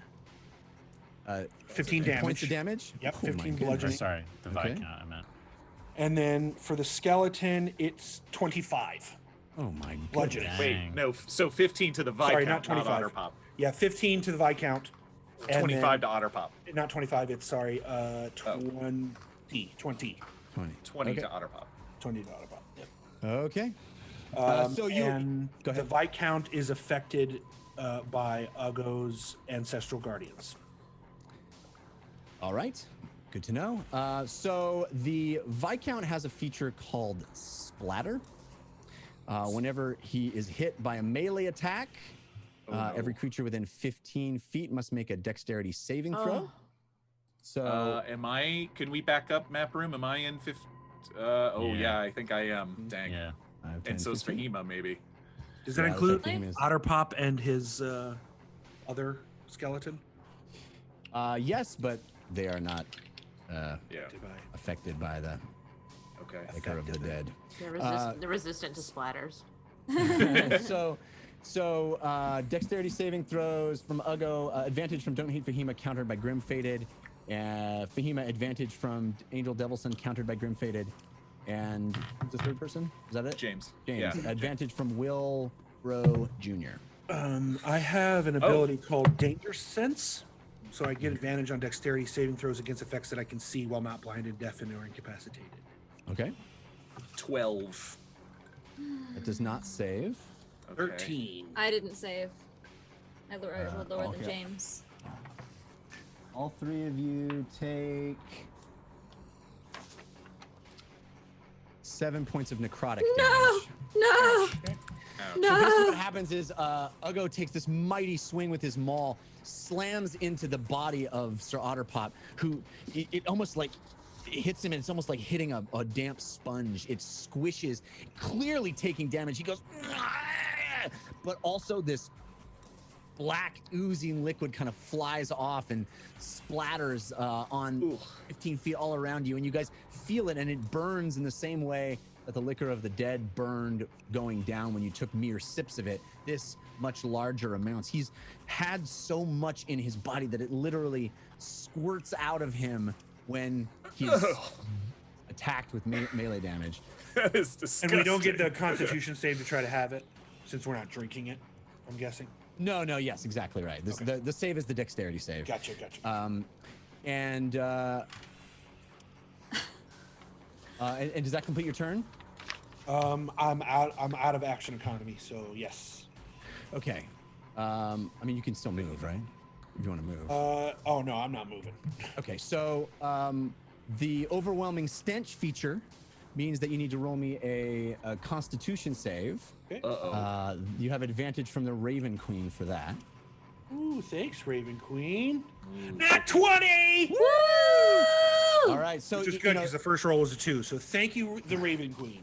You splatter this thing with your maul and it burns, but you still can handle the overwhelming odor of just being near him, and Dufo's perfume probably conditioned you for this. yeah, exactly. Well done. Touché. Can I use my reaction to actually I'll save it, never mind. I have Well, absorb it's your elements. turn. It is your turn, so It was necrotic, though, he said, right? I don't think that counts as one of the elements. it was necrotic damage from splatter, yes. It just says against the triggering damage type, but I'll save it because for when I'm squishier than this. Okay, so I would like to line myself up with this dear Viscount and cast Blood Lance Whoa. for the first time. So Uggo didn't take any damage because he passed his con save, or He didn't take any Overwhelming damage stench. from the stench. Right, He took okay, damage got from it. the splatter. Yes, okay, copy. Thank you. And I would like to, this spell gives me the option to use my own blood or that of someone else if there is a corpse within 5 feet of me. All right, guess I'm taking the damage. Ooh. I don't want to get within 5 feet, not worth it. Yeah. Wow. All right, so I'm going to, I guess, do what I did before with this necrotic experimentation and cut myself to use my own blood to cast this lance in a 60-foot strike at this guy. Okay. I believe it's a straight 60 feet, right? Just Yes. right So straight ahead. I'm avoiding Uggo. Civ, you'll be next, by the way. Yeah, I know. Yes. Thank you. Okay. So tell me how much damage you are taking. So he does a dexterity saving throw. Oh, and I'm Alright. casting this at 3rd level instead of 2nd. Okay. So I'll do 3d10 and it'll be halved. Oh, he rolled an 8 on his dex. Oh, I had advantage from the Raven Queen, but it was countered by Dream Blaze. Yay! What a roller coaster. Yeah, so I'll do 4d10 necrotic damage. Wow. Which Wow. I'm really hoping he can take. Oh, Right. man. Oh, man. 12. 17. 17 points of damage. 17 Necrotic. necrotic damage. Yes. Yeah. So you notice as you slice your arm and the blood drips down out of the open wound, and it starts to flow toward the ground, but before dripping all the way to the ground, it reforms and comes back up in the form of this long slicing blade that shoots straight forward right into the chest of this creature. And it does not seem to affect him. Really? Yeah. Is it? But I This is I necrotic definitely give damage, a... right? It's necrotic damage. It is it's necrotic. Wow. That's right. I also just realized I was rolling a d8, so it should have been more damage, but guess it doesn't matter. Yeah, he is immune to necrotic damage. Wow. I Man. definitely give a I definitely give a long, slow take to Fahima after seeing her cast that spell. Yeah, Fahima's striking out. This is the second time I've tried to attack and it's been immune. Well, I mean, he was literally punched and splattered necrotic damage on people. I know. There were clues. Not all necrotic creatures are immune to necrotic. True. I'll give you that I suckered you into the tree that doesn't burn thing. I'll take full responsibility for that. But this one. And I take full responsibility for just wanting to cast blood. Oh yeah, no, it was an awesome moment, right? You're standing in these, it's undead creatures, and you're like, that's pretty rad. I just go, guess that spell doesn't work very good. All right. As there's blood just dripping. This spell is not as dope as I thought it was. You took your own damage, right? That you needed to take from that? No, I don't. I'll take 1d10 necrotic damage. Okay. Wow. And I didn't rather. Are you doing anything else on your turn?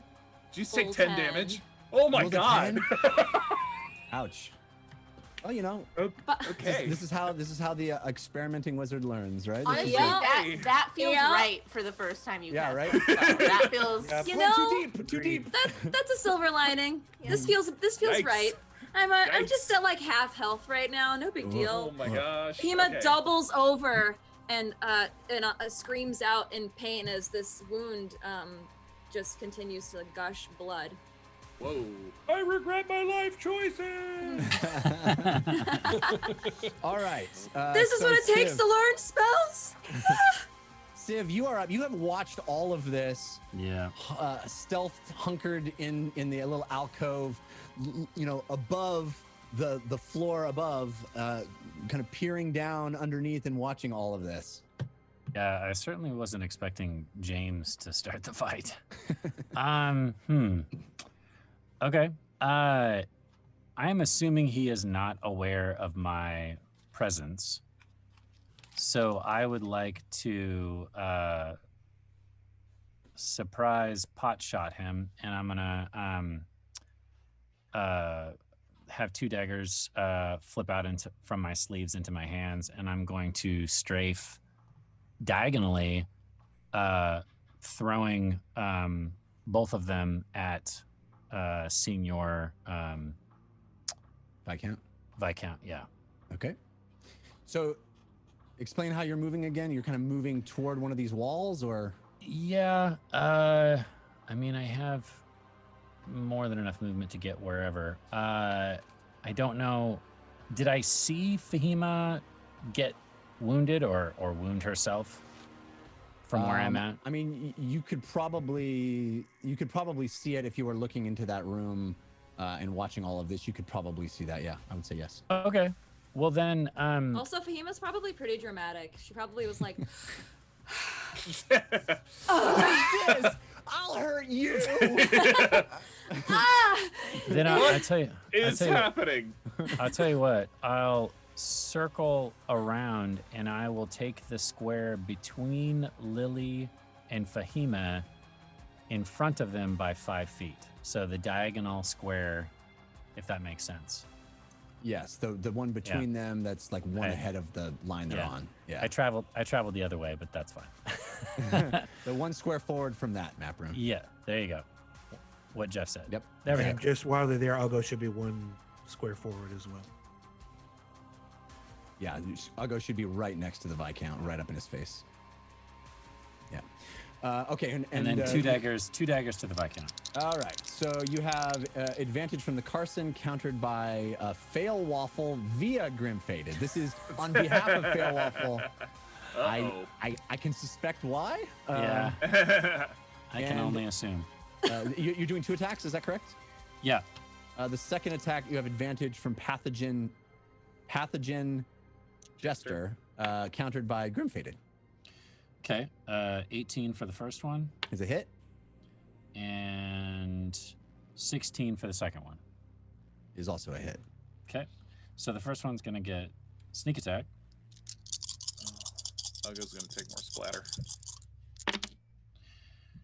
Yeah. I'll go good for it. 9, 10, 11, 12, 13, 14, 15. Oh no, it's not a melee attack. Though. It's not a melee attack, so it won't 20. splatter. Oh. Yeah. 20 from the first dagger. Oh, golly, you guys are owning this dude. and a mighty 4 for the second dagger. Okay.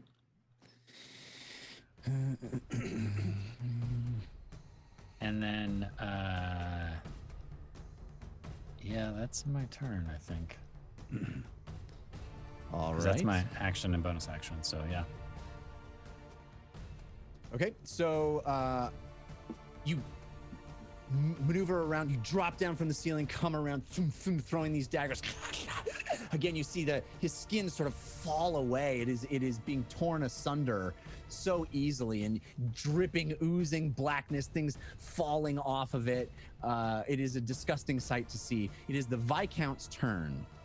Okay. And he picks up a large bottle of black fluid, black liquid, drinks deeply from it, and regurgitates in this massive 30-foot cone. There it is! Oh no! We need to see that again, map room. Again. Oh no! No! That's hysterical. No! So he man. regurgitates this horrible liquid in a 30-foot long cone. That's gonna get all of us. It's gonna My. get everybody, I think, except maybe I think you, it's James. everybody. One, two, Well, three. if he wants to get Fahima, he might not be able to Yeah, get I James think it's as well. there. Oh, look, we have a perfect cube. Wow. Oh, it does get James. Look at that. Yeah. It gets everybody. Oh, I backed up quite a ways. I mean, I guess I didn't say how far, so it's cool. It's cool. Okay. Okay. Oh, So everybody needs to make a dexterity saving throw. We have advantage. Civ, you have advantage from Stavion the Paladin, countered by Grim-Fated. Fahima, you have advantage from Funky G Macman, countered by Grim-Fated. James, you have advantage from Fallstar. Uggo, you have advantage from Fallstar. Fallstar. Lily, you have advantage from Lily Dumblebay, countered by Grim-Fated. Ugh. Everyone Okay. has resistance to the damage dealt. Do we? Yes. You? Yep. Ah. Are you sure that's I not don't. just a, Nope, It's- I don't get it. Everyone else does. that's good on area of effect Yep. attacks too? Yep. Okay. When the target hits a creature other than you, the creature has resistance to the damage dealt by the attack.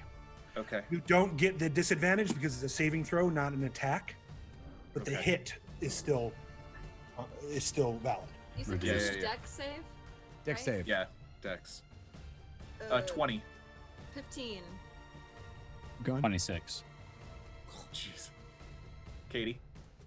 sorry, 18. Really? Wow. Everybody? 11. Okay, Uggo is the only one. Uggo takes it straight in the face. Uggo, you are blinded for a minute. Oh no. A minute? Yeah. As in although 60 seconds? Yes, you can attempt a saving throw at the end of each of your turns to try to counteract that. Great. And you take Wow. Oh, that's a lot of rolls. Oh, that's a lot of rolls. Mm-hmm. 16 points of necrotic damage. Okay. I rolled a lot of ones in there. Do we take half? I don't. Right. Do we take half of half? Oh yeah, we are resistant. No, it doesn't say you take half. It's literally just you can save the damage. It's all or Okay. nothing. We dove out of the way. Wow. So you are blinded ago, and you take the damage. Everybody else managed to avoid the vomit that spewed forth from the Viscount. And also, everybody that's standing on the vomit is standing on difficult terrain. Oh no. Aw. So it's like a slip and slide type It of is vomit? a slip and slide, yes, Nice. indeed. So that completes the Viking. I don't think he's gonna move. Girl doesn't have too. to. He's chilling where he is, hurting Yeah. us so bad. James, you're up. Then will be Lily. When do the skeletons move? They will move after Lily. Okay, got it. I see Uggo take this kind of full in the face. Okay, so difficult terrain. Yeah, okay, that's still good enough though.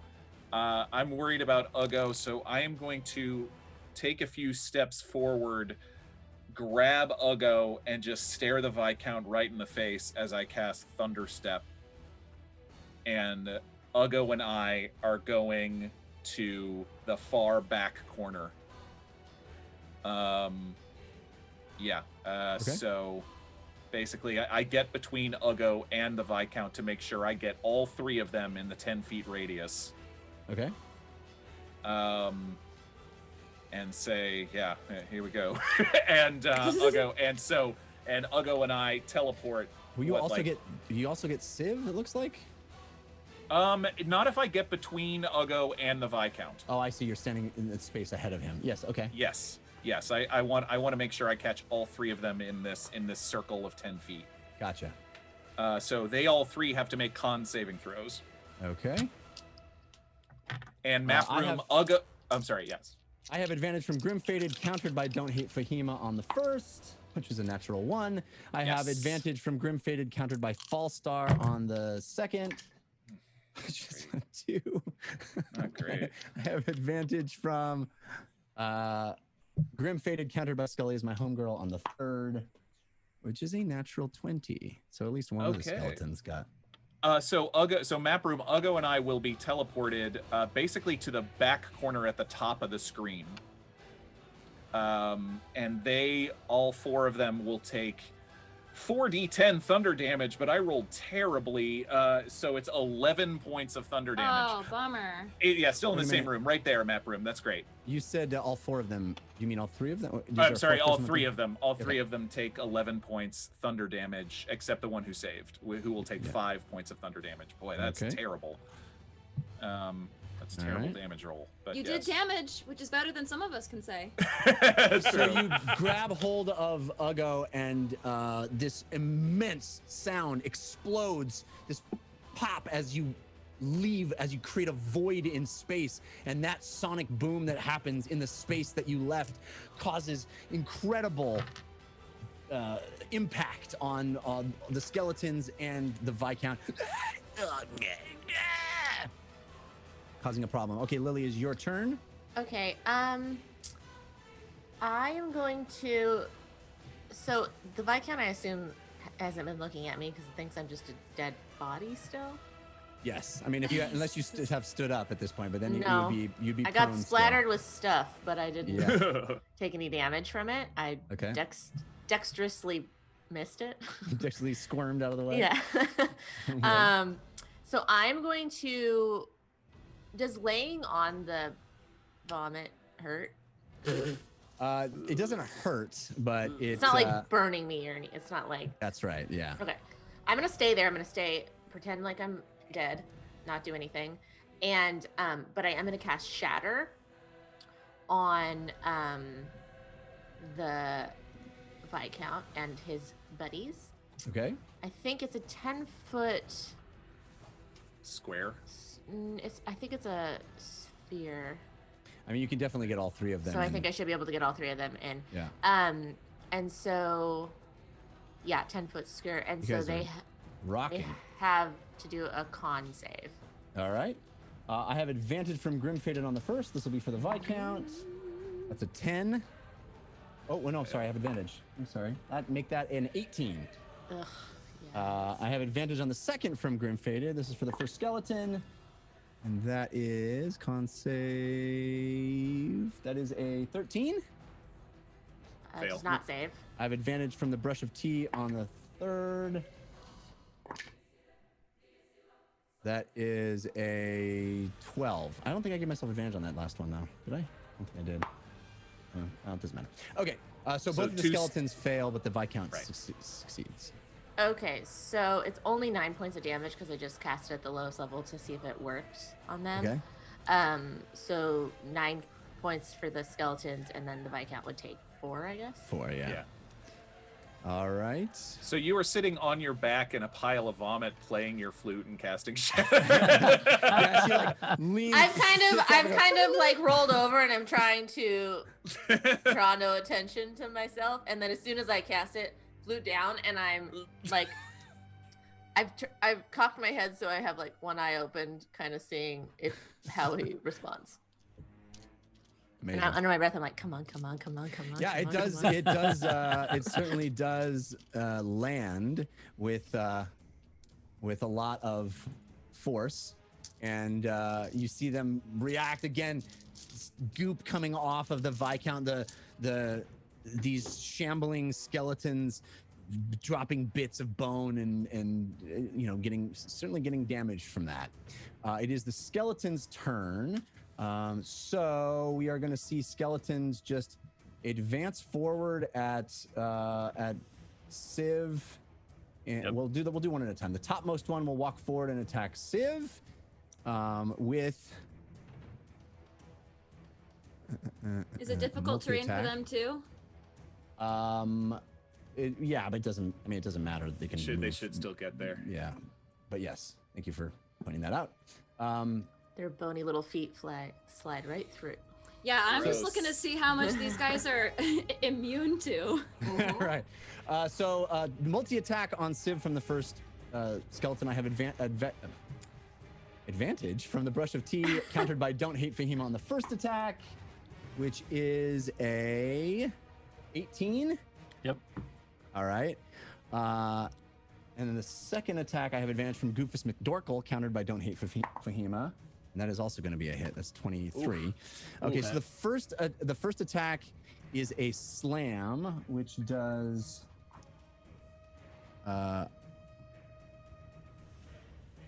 6 points of bludgeoning damage and grapples you. The second is a bite attack, which does. Oh no. Ooh. 9 points of piercing damage plus. Okay. I'll uncanny dodge that one. Only 3 points of necrotic damage. 12. So 12 total. Yeah. Okay. So I'll uncanny dodge that one. All right. So I take 6 from the first and 6 from the second. So you are automatically restrained, or you're grappled. And the second skeleton. So that's the first skeleton. The second skeleton is going to. I guess he'll just shamble straight or she will just shamble straight ahead and attack Lily on the ground. Take a swipe. But I'm one of them. Yeah, I mean, is Lily within 30 feet of me? I don't think anymore. Let me see. 5, 10. Never mind, I can't see. Oh, you're blind, yeah. And I'm laying there with my eyes closed, trying to look dead. Okay, first attack is. If it's attacking her while she's prone on the ground, it gets advantage. You're right, it does. I had advantage Thanks, from the James. Raven Queen, countered by sorry. Twinsen. No, do you get an automatic advantage? Don't even think I needed. It's an 18 for the first hit. The second one has advantage from Changebox, countered by Twinsen. Ooh, that might miss. That's a 13. Yeah, that misses. Okay, so the slam hits, and that is 7 points of bludgeoning damage, and you are also grappled. So these shambling skeletons walk forward and come down with both of their bony hands and kind of smack into you and hold on to each of you, which brings us to the top of the round. Ugh, it sucks when they spread out like that. Yeah. The top of the round is a lair action because we're at 20. Uh-oh. Nobody rolled above 20. Uh-oh. I need everyone No. to roll me a strength saving throw. Oh no. Oh no. Oh no. Civ, you have advantage from Scully as my homegirl. Fema, you have advantage from Angel Devilson, countered by Dreamblaze. James, you have advantage from Pytyrus Stormblade. Ugo, you have advantage from Madam Mouse, countered by Grimfated. And Lily, you have advantage from Lily Dumblebay, countered by Ouroboros 43. Goodbye. Bye. Goodbye. 14. Thank 9. you, Scully. I got a 19. Okay. 18. I'm sorry, what was that, Ugo? 18. 18. Fahima? 18. 18 for Ugo. Fahima, what did you get? 9. 9. Civ, what'd you get? 19. 19. James, you got a what? 14. Lily? 7. Okay. The 3 of you that got below 15. Mm-hmm. Yeah. What happens is, in this moment, you feel this motion from beneath your feet. There is bony fingers that emerge from the ground. Oh! And pull at your very feet, grabbing your legs and pulling down, breaking the surface of the floor itself, crumbling beneath your feet, pulling you down, down, down, through the bottom of the floor as everything around you breaks. And now you're sort of falling, being grappled by, Lily, you're actually being grappled by the skeleton who also falls with you. Civ, you're not falling, but the 3 of you are now falling through space, and you land. It crushes the floor, the bottom floor where you came in, pulling you down below that surface. That crunches underneath you, and you pull to this subterranean floor underneath, which I believe we can see in the map room now. What? Oh, no. And you all come down with a thunderous crunch, landing on literally piles of bones underneath the lighthouse, a subterranean level underneath the lighthouse. There's water down here. There's splashing. The 3 of you land with a big thud, and you take...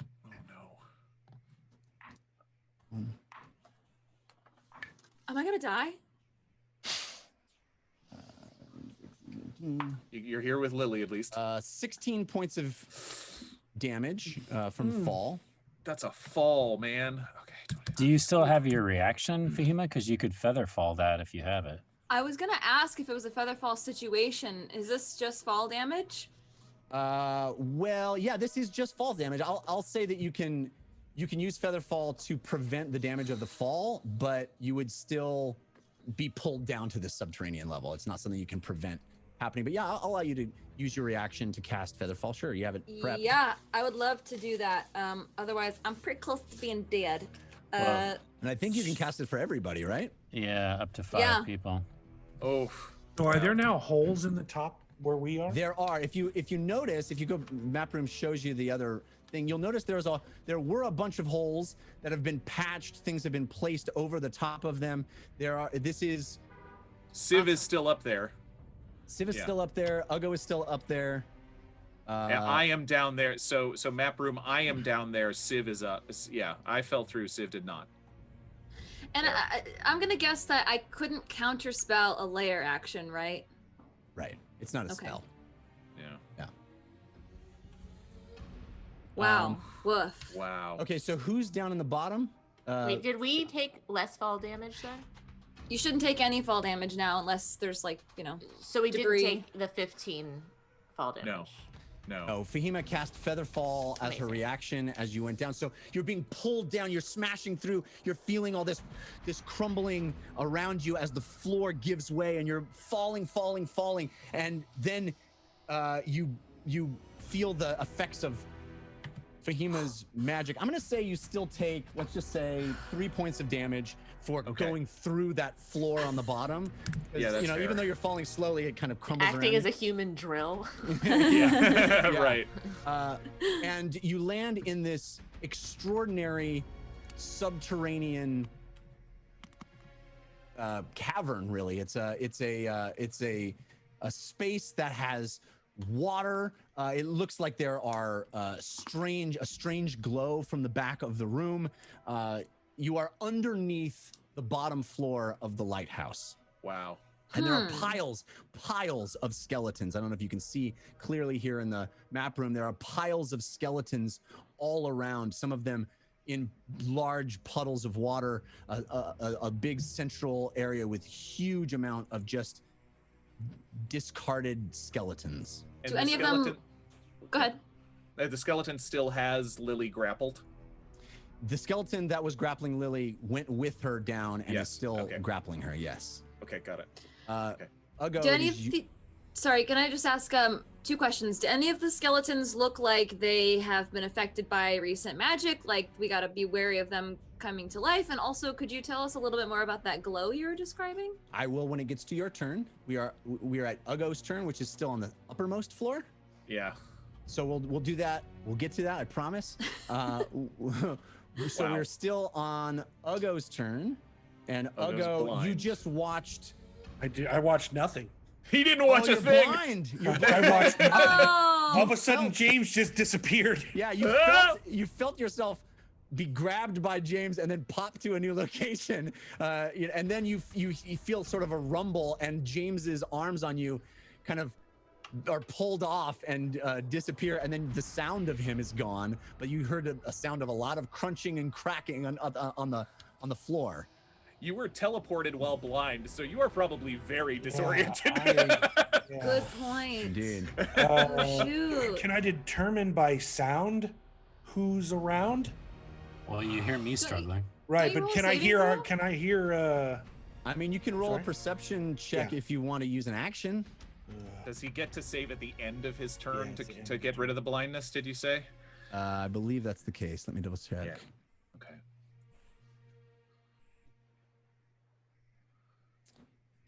At the end of his turn, yes. Ugh, bummer. I can still make attack rolls, but I don't know if I can determine. How would you know where to attack, though? Yeah, at this point, I don't. I mean, you could just do a wild swing with disadvantage, but you're not near anything. Yeah, I was gonna more throw things, but I can't really determine that. Start throwing little hammers everywhere. I mean, is the Just Viscount the hammer constantly spray. making his weird Yeah, that's my thing. Is he guttural sounds? Yeah, Okay. that would be an Cool. interesting way to Then triangulate. 3 light hammers coming his way. All right, you're Two gonna will be wield rolling. them, and then have the extra attack. All right. So they're light and they're thrown, so I can dual wield them, and then I have All extra 3 at attack. disadvantage. Yeah. Yes. Well, you all have 3 at advantage from Funky G Macman, countered by Grim Faded on the first, and then disadvantage from your blind. Actually, I mean, blindness says you automatically fail anything that requires sight. That's the definition of blindness. Well, ability checks, but on attack rolls, I'm just disadvantage by blinded. Right. That's right. You're right. Especially if he can hear. Otherwise, Attack rolls blinded have becomes a disadvantage. You're right. very, Attack very rolls against the powerful creature have advantage, and attack rolls have disadvantage. Yes, You're right. And any ability check isn't immediate. Thank you. Yeah. Okay. So roll with disadvantage your first one, Okay. and you're trying to aim at that sound, right? Okay. First one's a 14. That's a hit. Oh, hey. Nice. Second one's a 10. That's a miss. And the third one is a 15. That's it. Cool. Wow. So the third one won't get any ability modifier damage, but the first one will.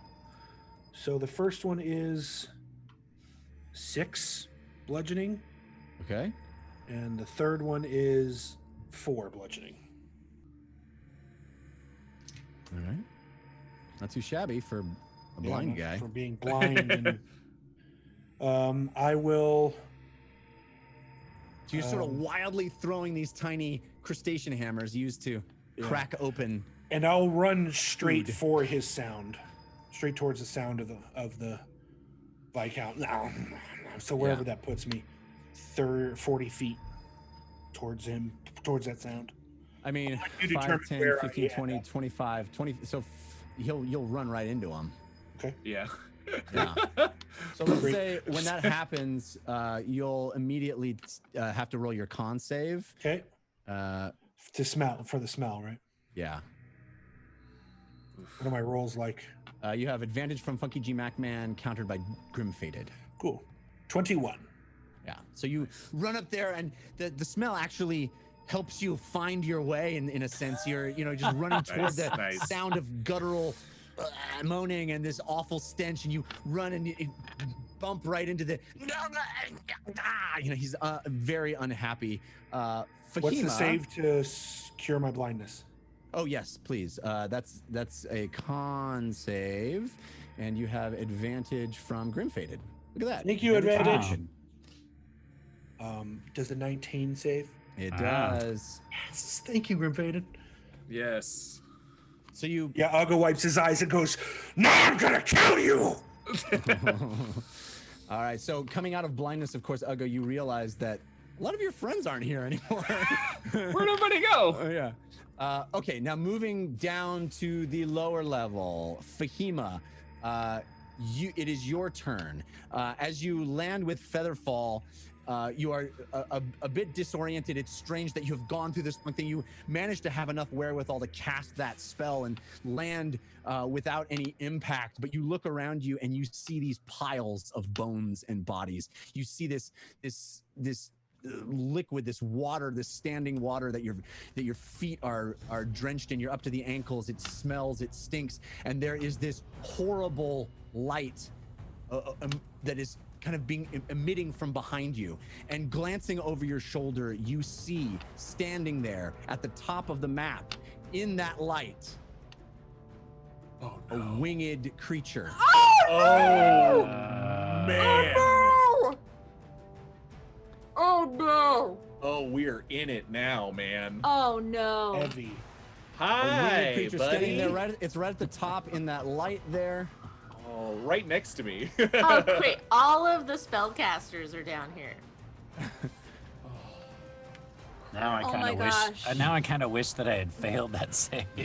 Emerging, just sort of standing there, hovering 6 inches above the surface of the ground, wings gently flapping, is the creature that you saw in front of the Castle Rum. Wow. The Lord of Crows, standing there in this dim, glowing light, standing there staring at you as you've now just been pulled down into the depths of where he dwells. And you hear a rustling in the bones themselves, a rustling, dude. a movement in We're the in bones. trouble. Nuke him, Fahima. Nuke him. Yep, that's the only thing I can do at this moment. What's the range? 120 feet. How far away can I Careful, How far careful. away I'm can I right. get? Yeah, you can keep it away from me. Yeah. Yeah, I'm gonna go ahead and cast Fireball Yay! out of sheer panic. Panic fireball. And I'm gonna move back towards Lily. Oh, yeah. Well, she's with the skeleton. I can't. Okay, so I back up 5, 10, 15, 20, 25 He's very, feet all he's the way very to the wall. preoccupied hugging me. So. Yeah. Yeah. Is that water? Exactly, map. That is water. That is water. Oh, okay, So, so- Away. it would be difficult terrain. So how Oh, deep is okay. the water? So It's I'll like move 15 ankle, feet calf, then. maybe. Deep. Okay. Yeah. Okay.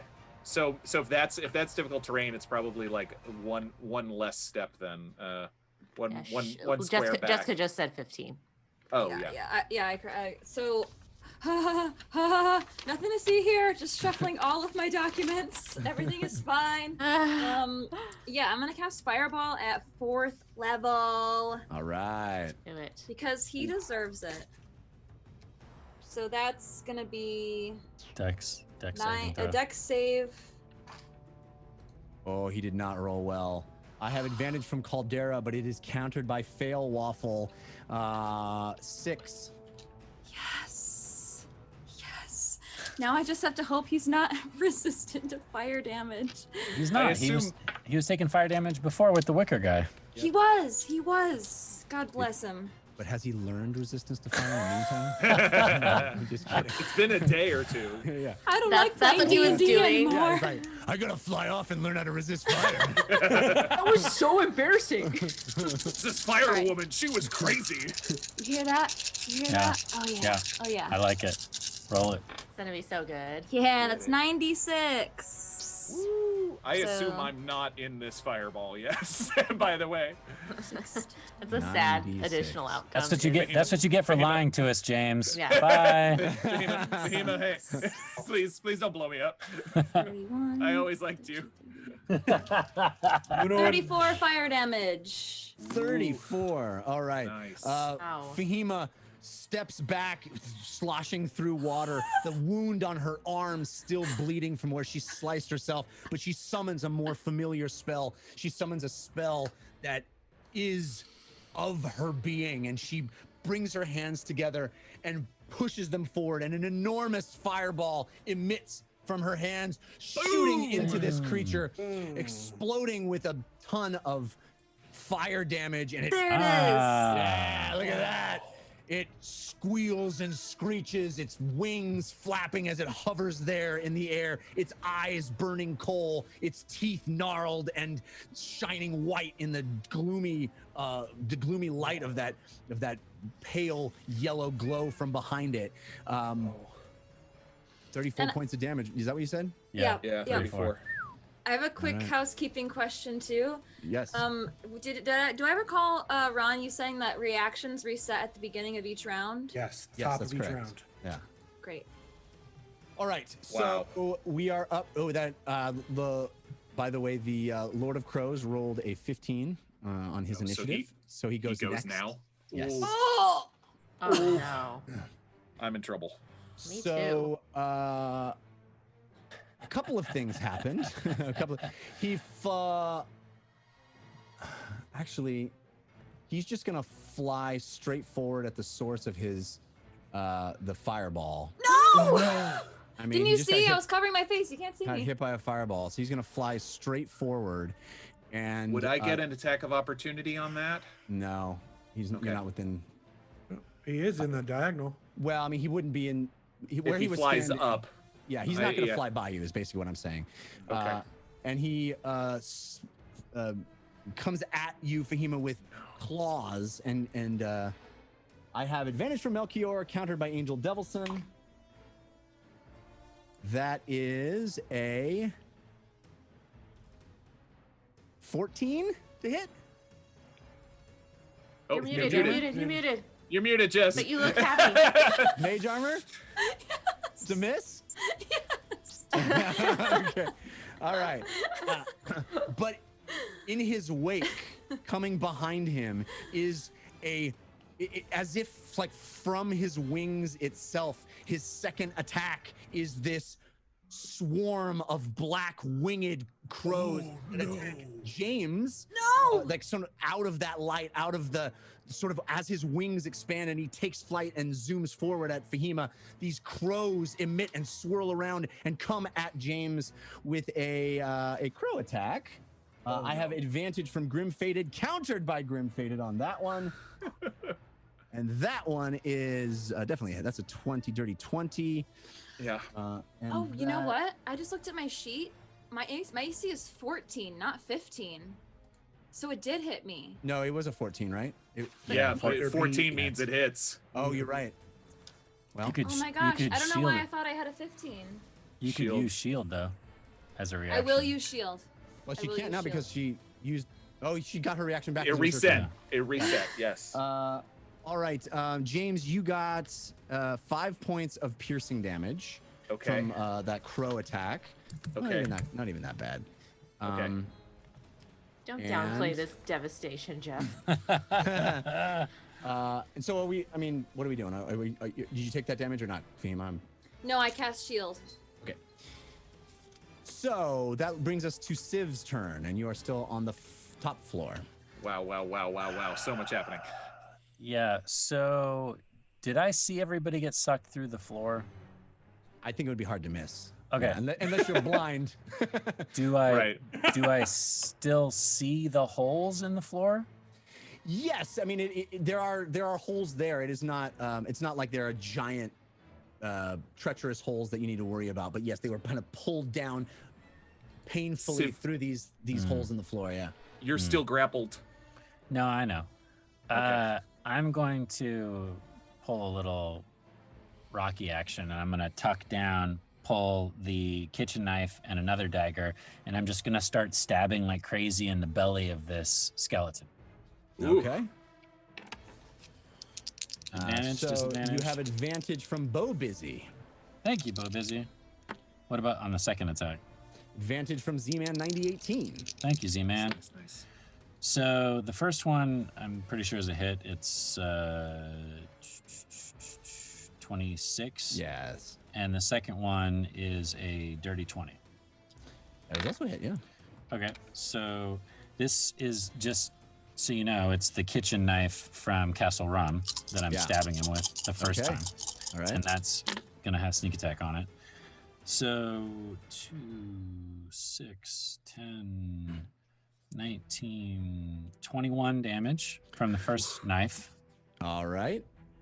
And then 4 from the second knife. All right, so this is the skeleton that has actually gotten the most damage so far. It is grabbing onto you, holding onto you, and you're squirming, and you just pull out 2 knives and start stabbing away, slicing into bone that is tightly grasping you, breaking. You hear the sound of crunching and breaking, and as you stab with both daggers and bring them up in this horrible, violent motion, you see the entire rib cage of the skeleton shatter in half, and 2 sides of the skeleton fall on the ground, crumbling.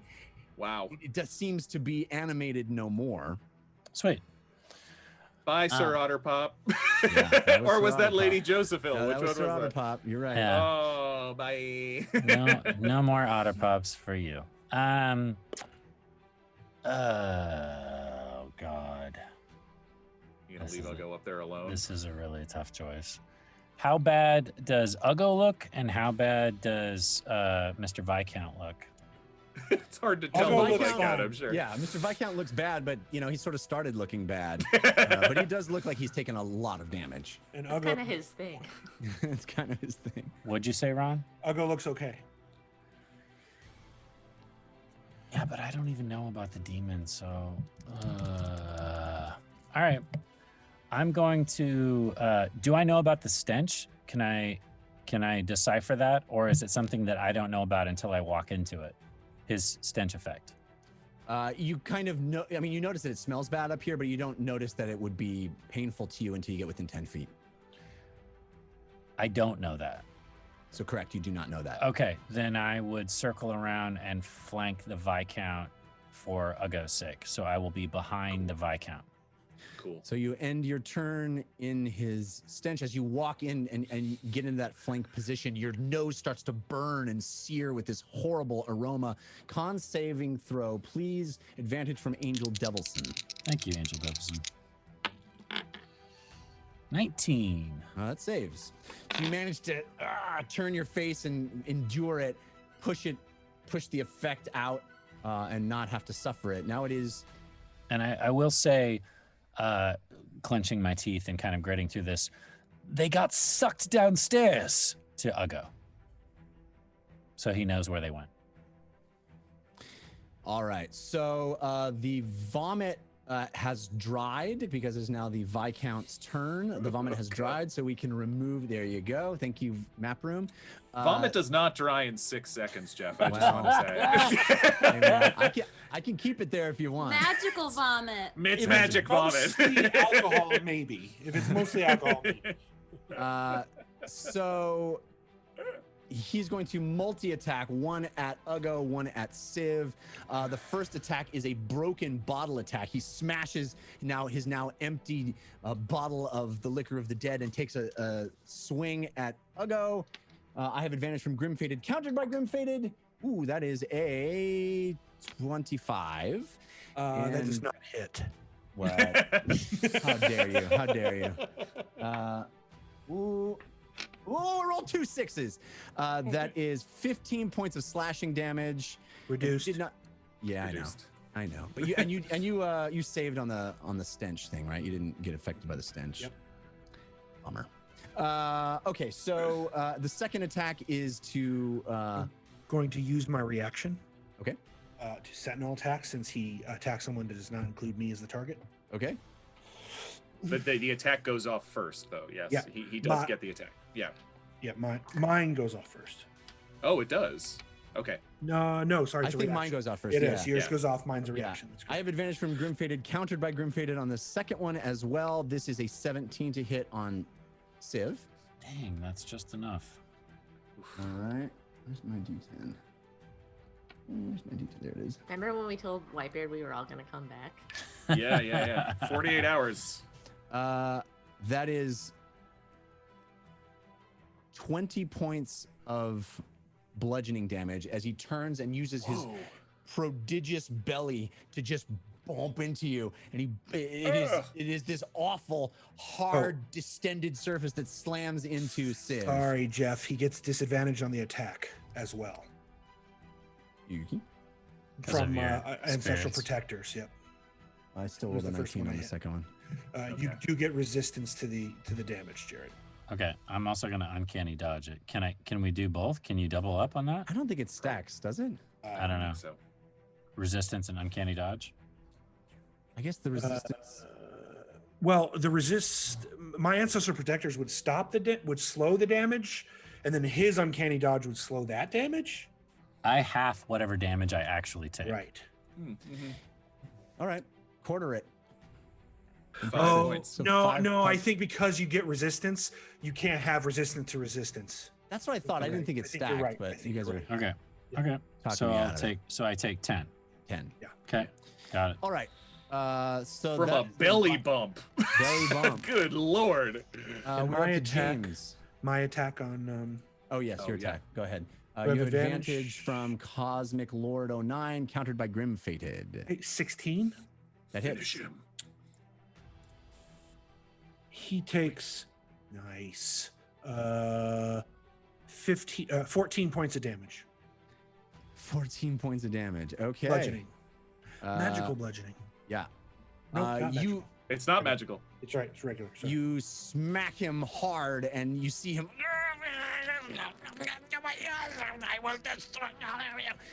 He is very badly injured at this point. We are up Splatter. to. Oh yes, splatter on both of you. Yep. Splatter on both of you. Thank you for reminding me. Dexterity saving throws. Civ, advantage from Snake Master 89. Uggo, advantage from Gorbin Played. James, you'll be next, then Lily. Jeez. It's bad. Dex saving throw? Yeah. 18. Yeah, that saves. Also got an 18. All right, that saves. Thanks to Gorman Plate. Otherwise, it would have been a 4. All right, so up to James. Okay, got it. And Yeah, map room. Could you I are see? down in the bottom level. Right. We will zoom over there. Thank you for being awesome, map room. Amazing. I'm worried about Fahima. So I am going to run up to its backs. I'm going to run up to about right up to the edge, just 10 feet away from the 10 feet away from the demon, from the Lord of Crows, just so 2 squares above it, directly above it. Right there, perfect. And I'm going to call out, "Hey!" and try to get its attention. And then I'm going to try to banish it. Oh, amazing. All and I'm right. going to say, "Tell the old ones I said hello," and banish. Amazing. Come on. Amazing. Charisma on, saving come on. throw 15.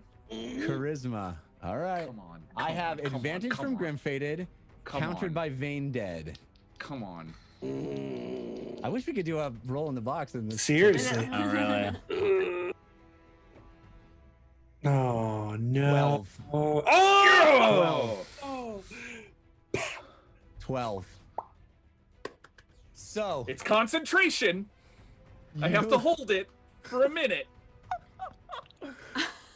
And he goes Lord back of to Crows, whence he came. wings outstretched, staring at you, Fahima, swiping with its claws, your mage armor breaking and cracking under the weight of it, but your shield coming up at the last second it as a reaction, and he's staring at you, ready to attack again, fangs and eyes burning like coal, and he's leaning in, and then out of existence. And James is just right there. Oh, look at that! Amazing! Nice. Did you guys see that? That was Yes. in a purple flash. He is gone. Oh, James, does that complete your turn? Give the old ones my regards. And Amazing. wow. I'm gonna back up with like the last 10 feet of my move. Actually, no, my last 10 feet of my movement, I'm going to go to Fahima. It basically, basically go right to her. And just gonna say, I need to concentrate. I need to hold him there. Yes. So yes. But yes, okay. So yeah, 10 more feet of movement towards Fahima. I'm sweating like it feels like an effort to kind of concentrate and keep him banished. I'll clap him on the shoulder. Steady him. All right. So James moves adjacent to Fahima. We are up to Lily's turn. Okay, Lily, you are grappled by this skeleton. Yeah, can I try and break the grapple? You can. It is a strength check, which you have advantage from Lily Dumblebay, countered by Grim Fated. No, Grim Fated, I don't need it to be countered right now. Please stop.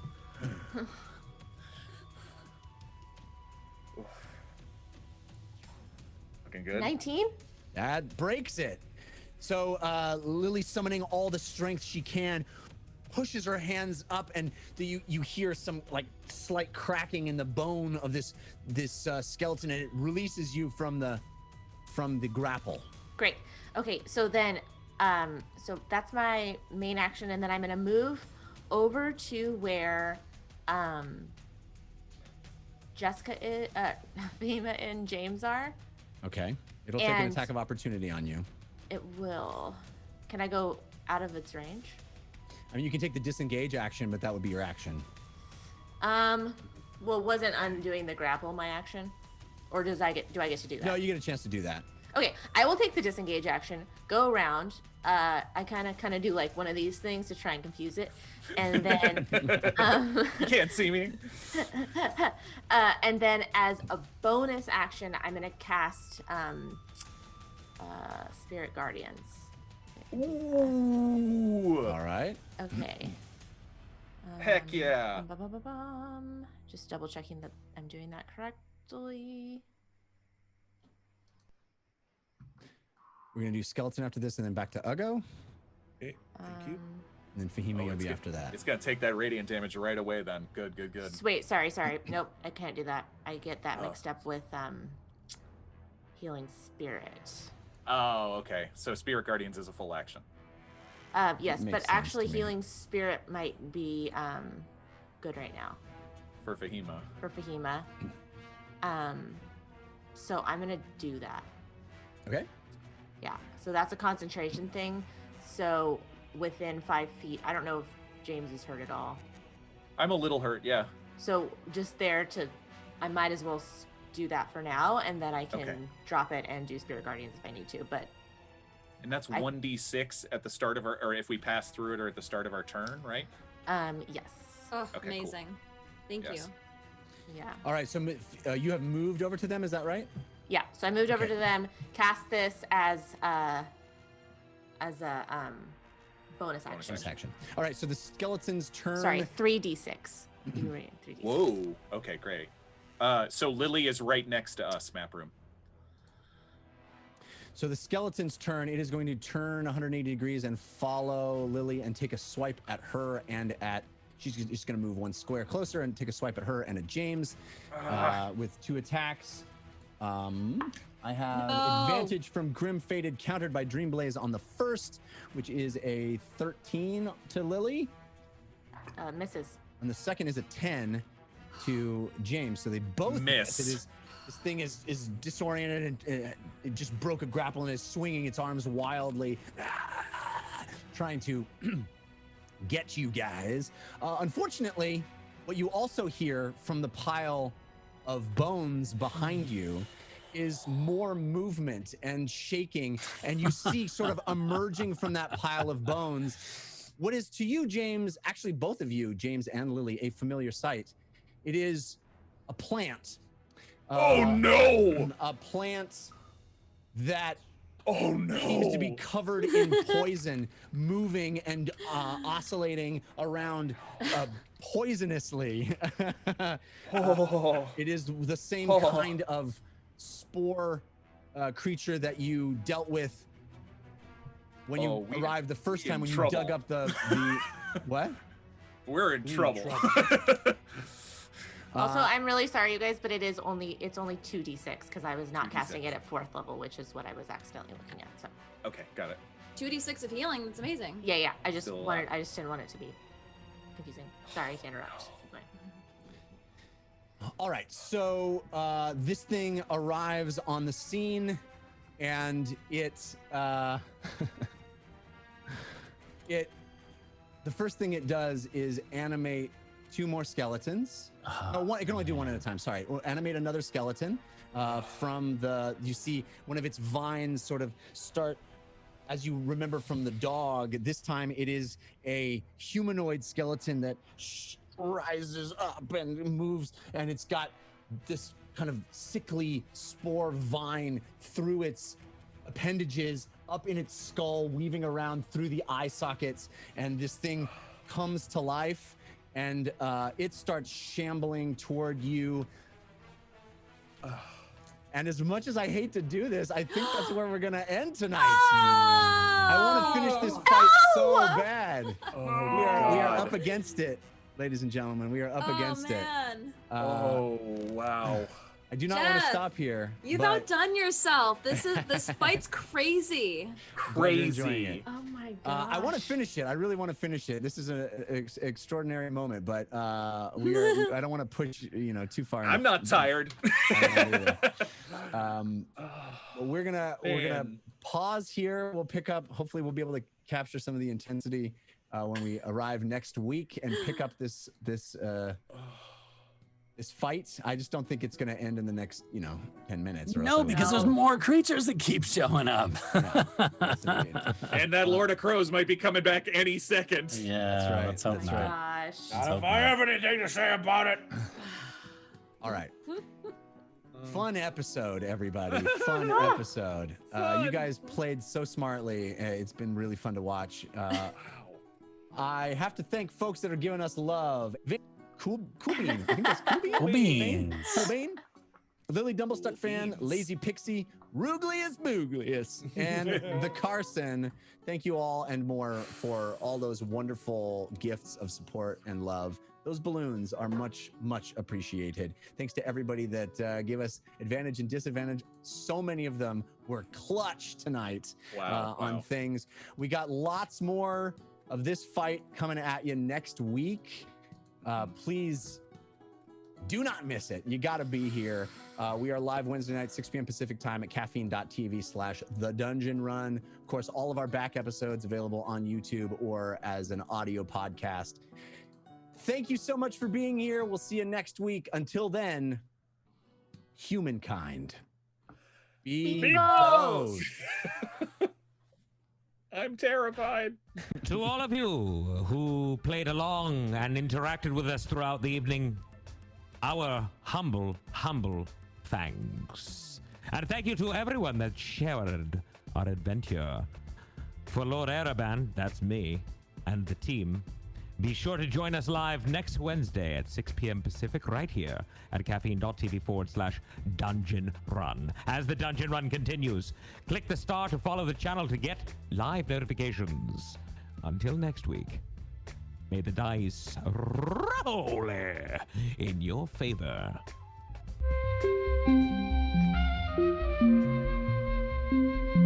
It started.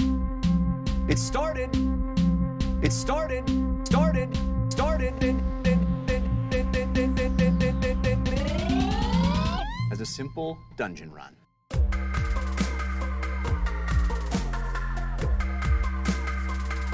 As a simple dungeon run. Let the dice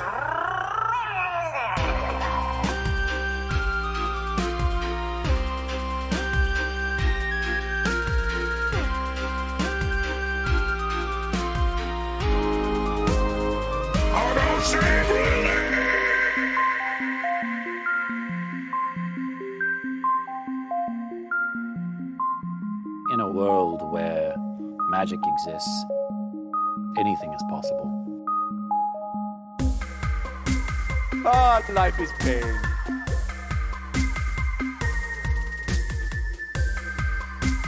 Ah, life is pain. Pain. Meep, I love you. Come back to me. Meep. Meep.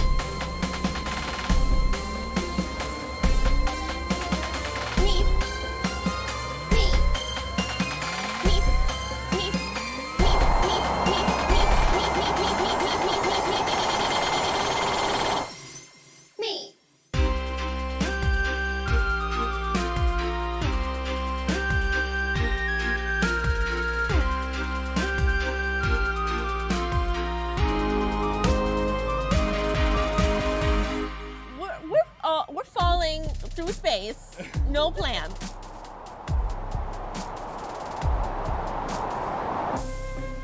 The island of Bingle is safe once again. You may return to your homes. And if there are any that are willing, help them rebuild.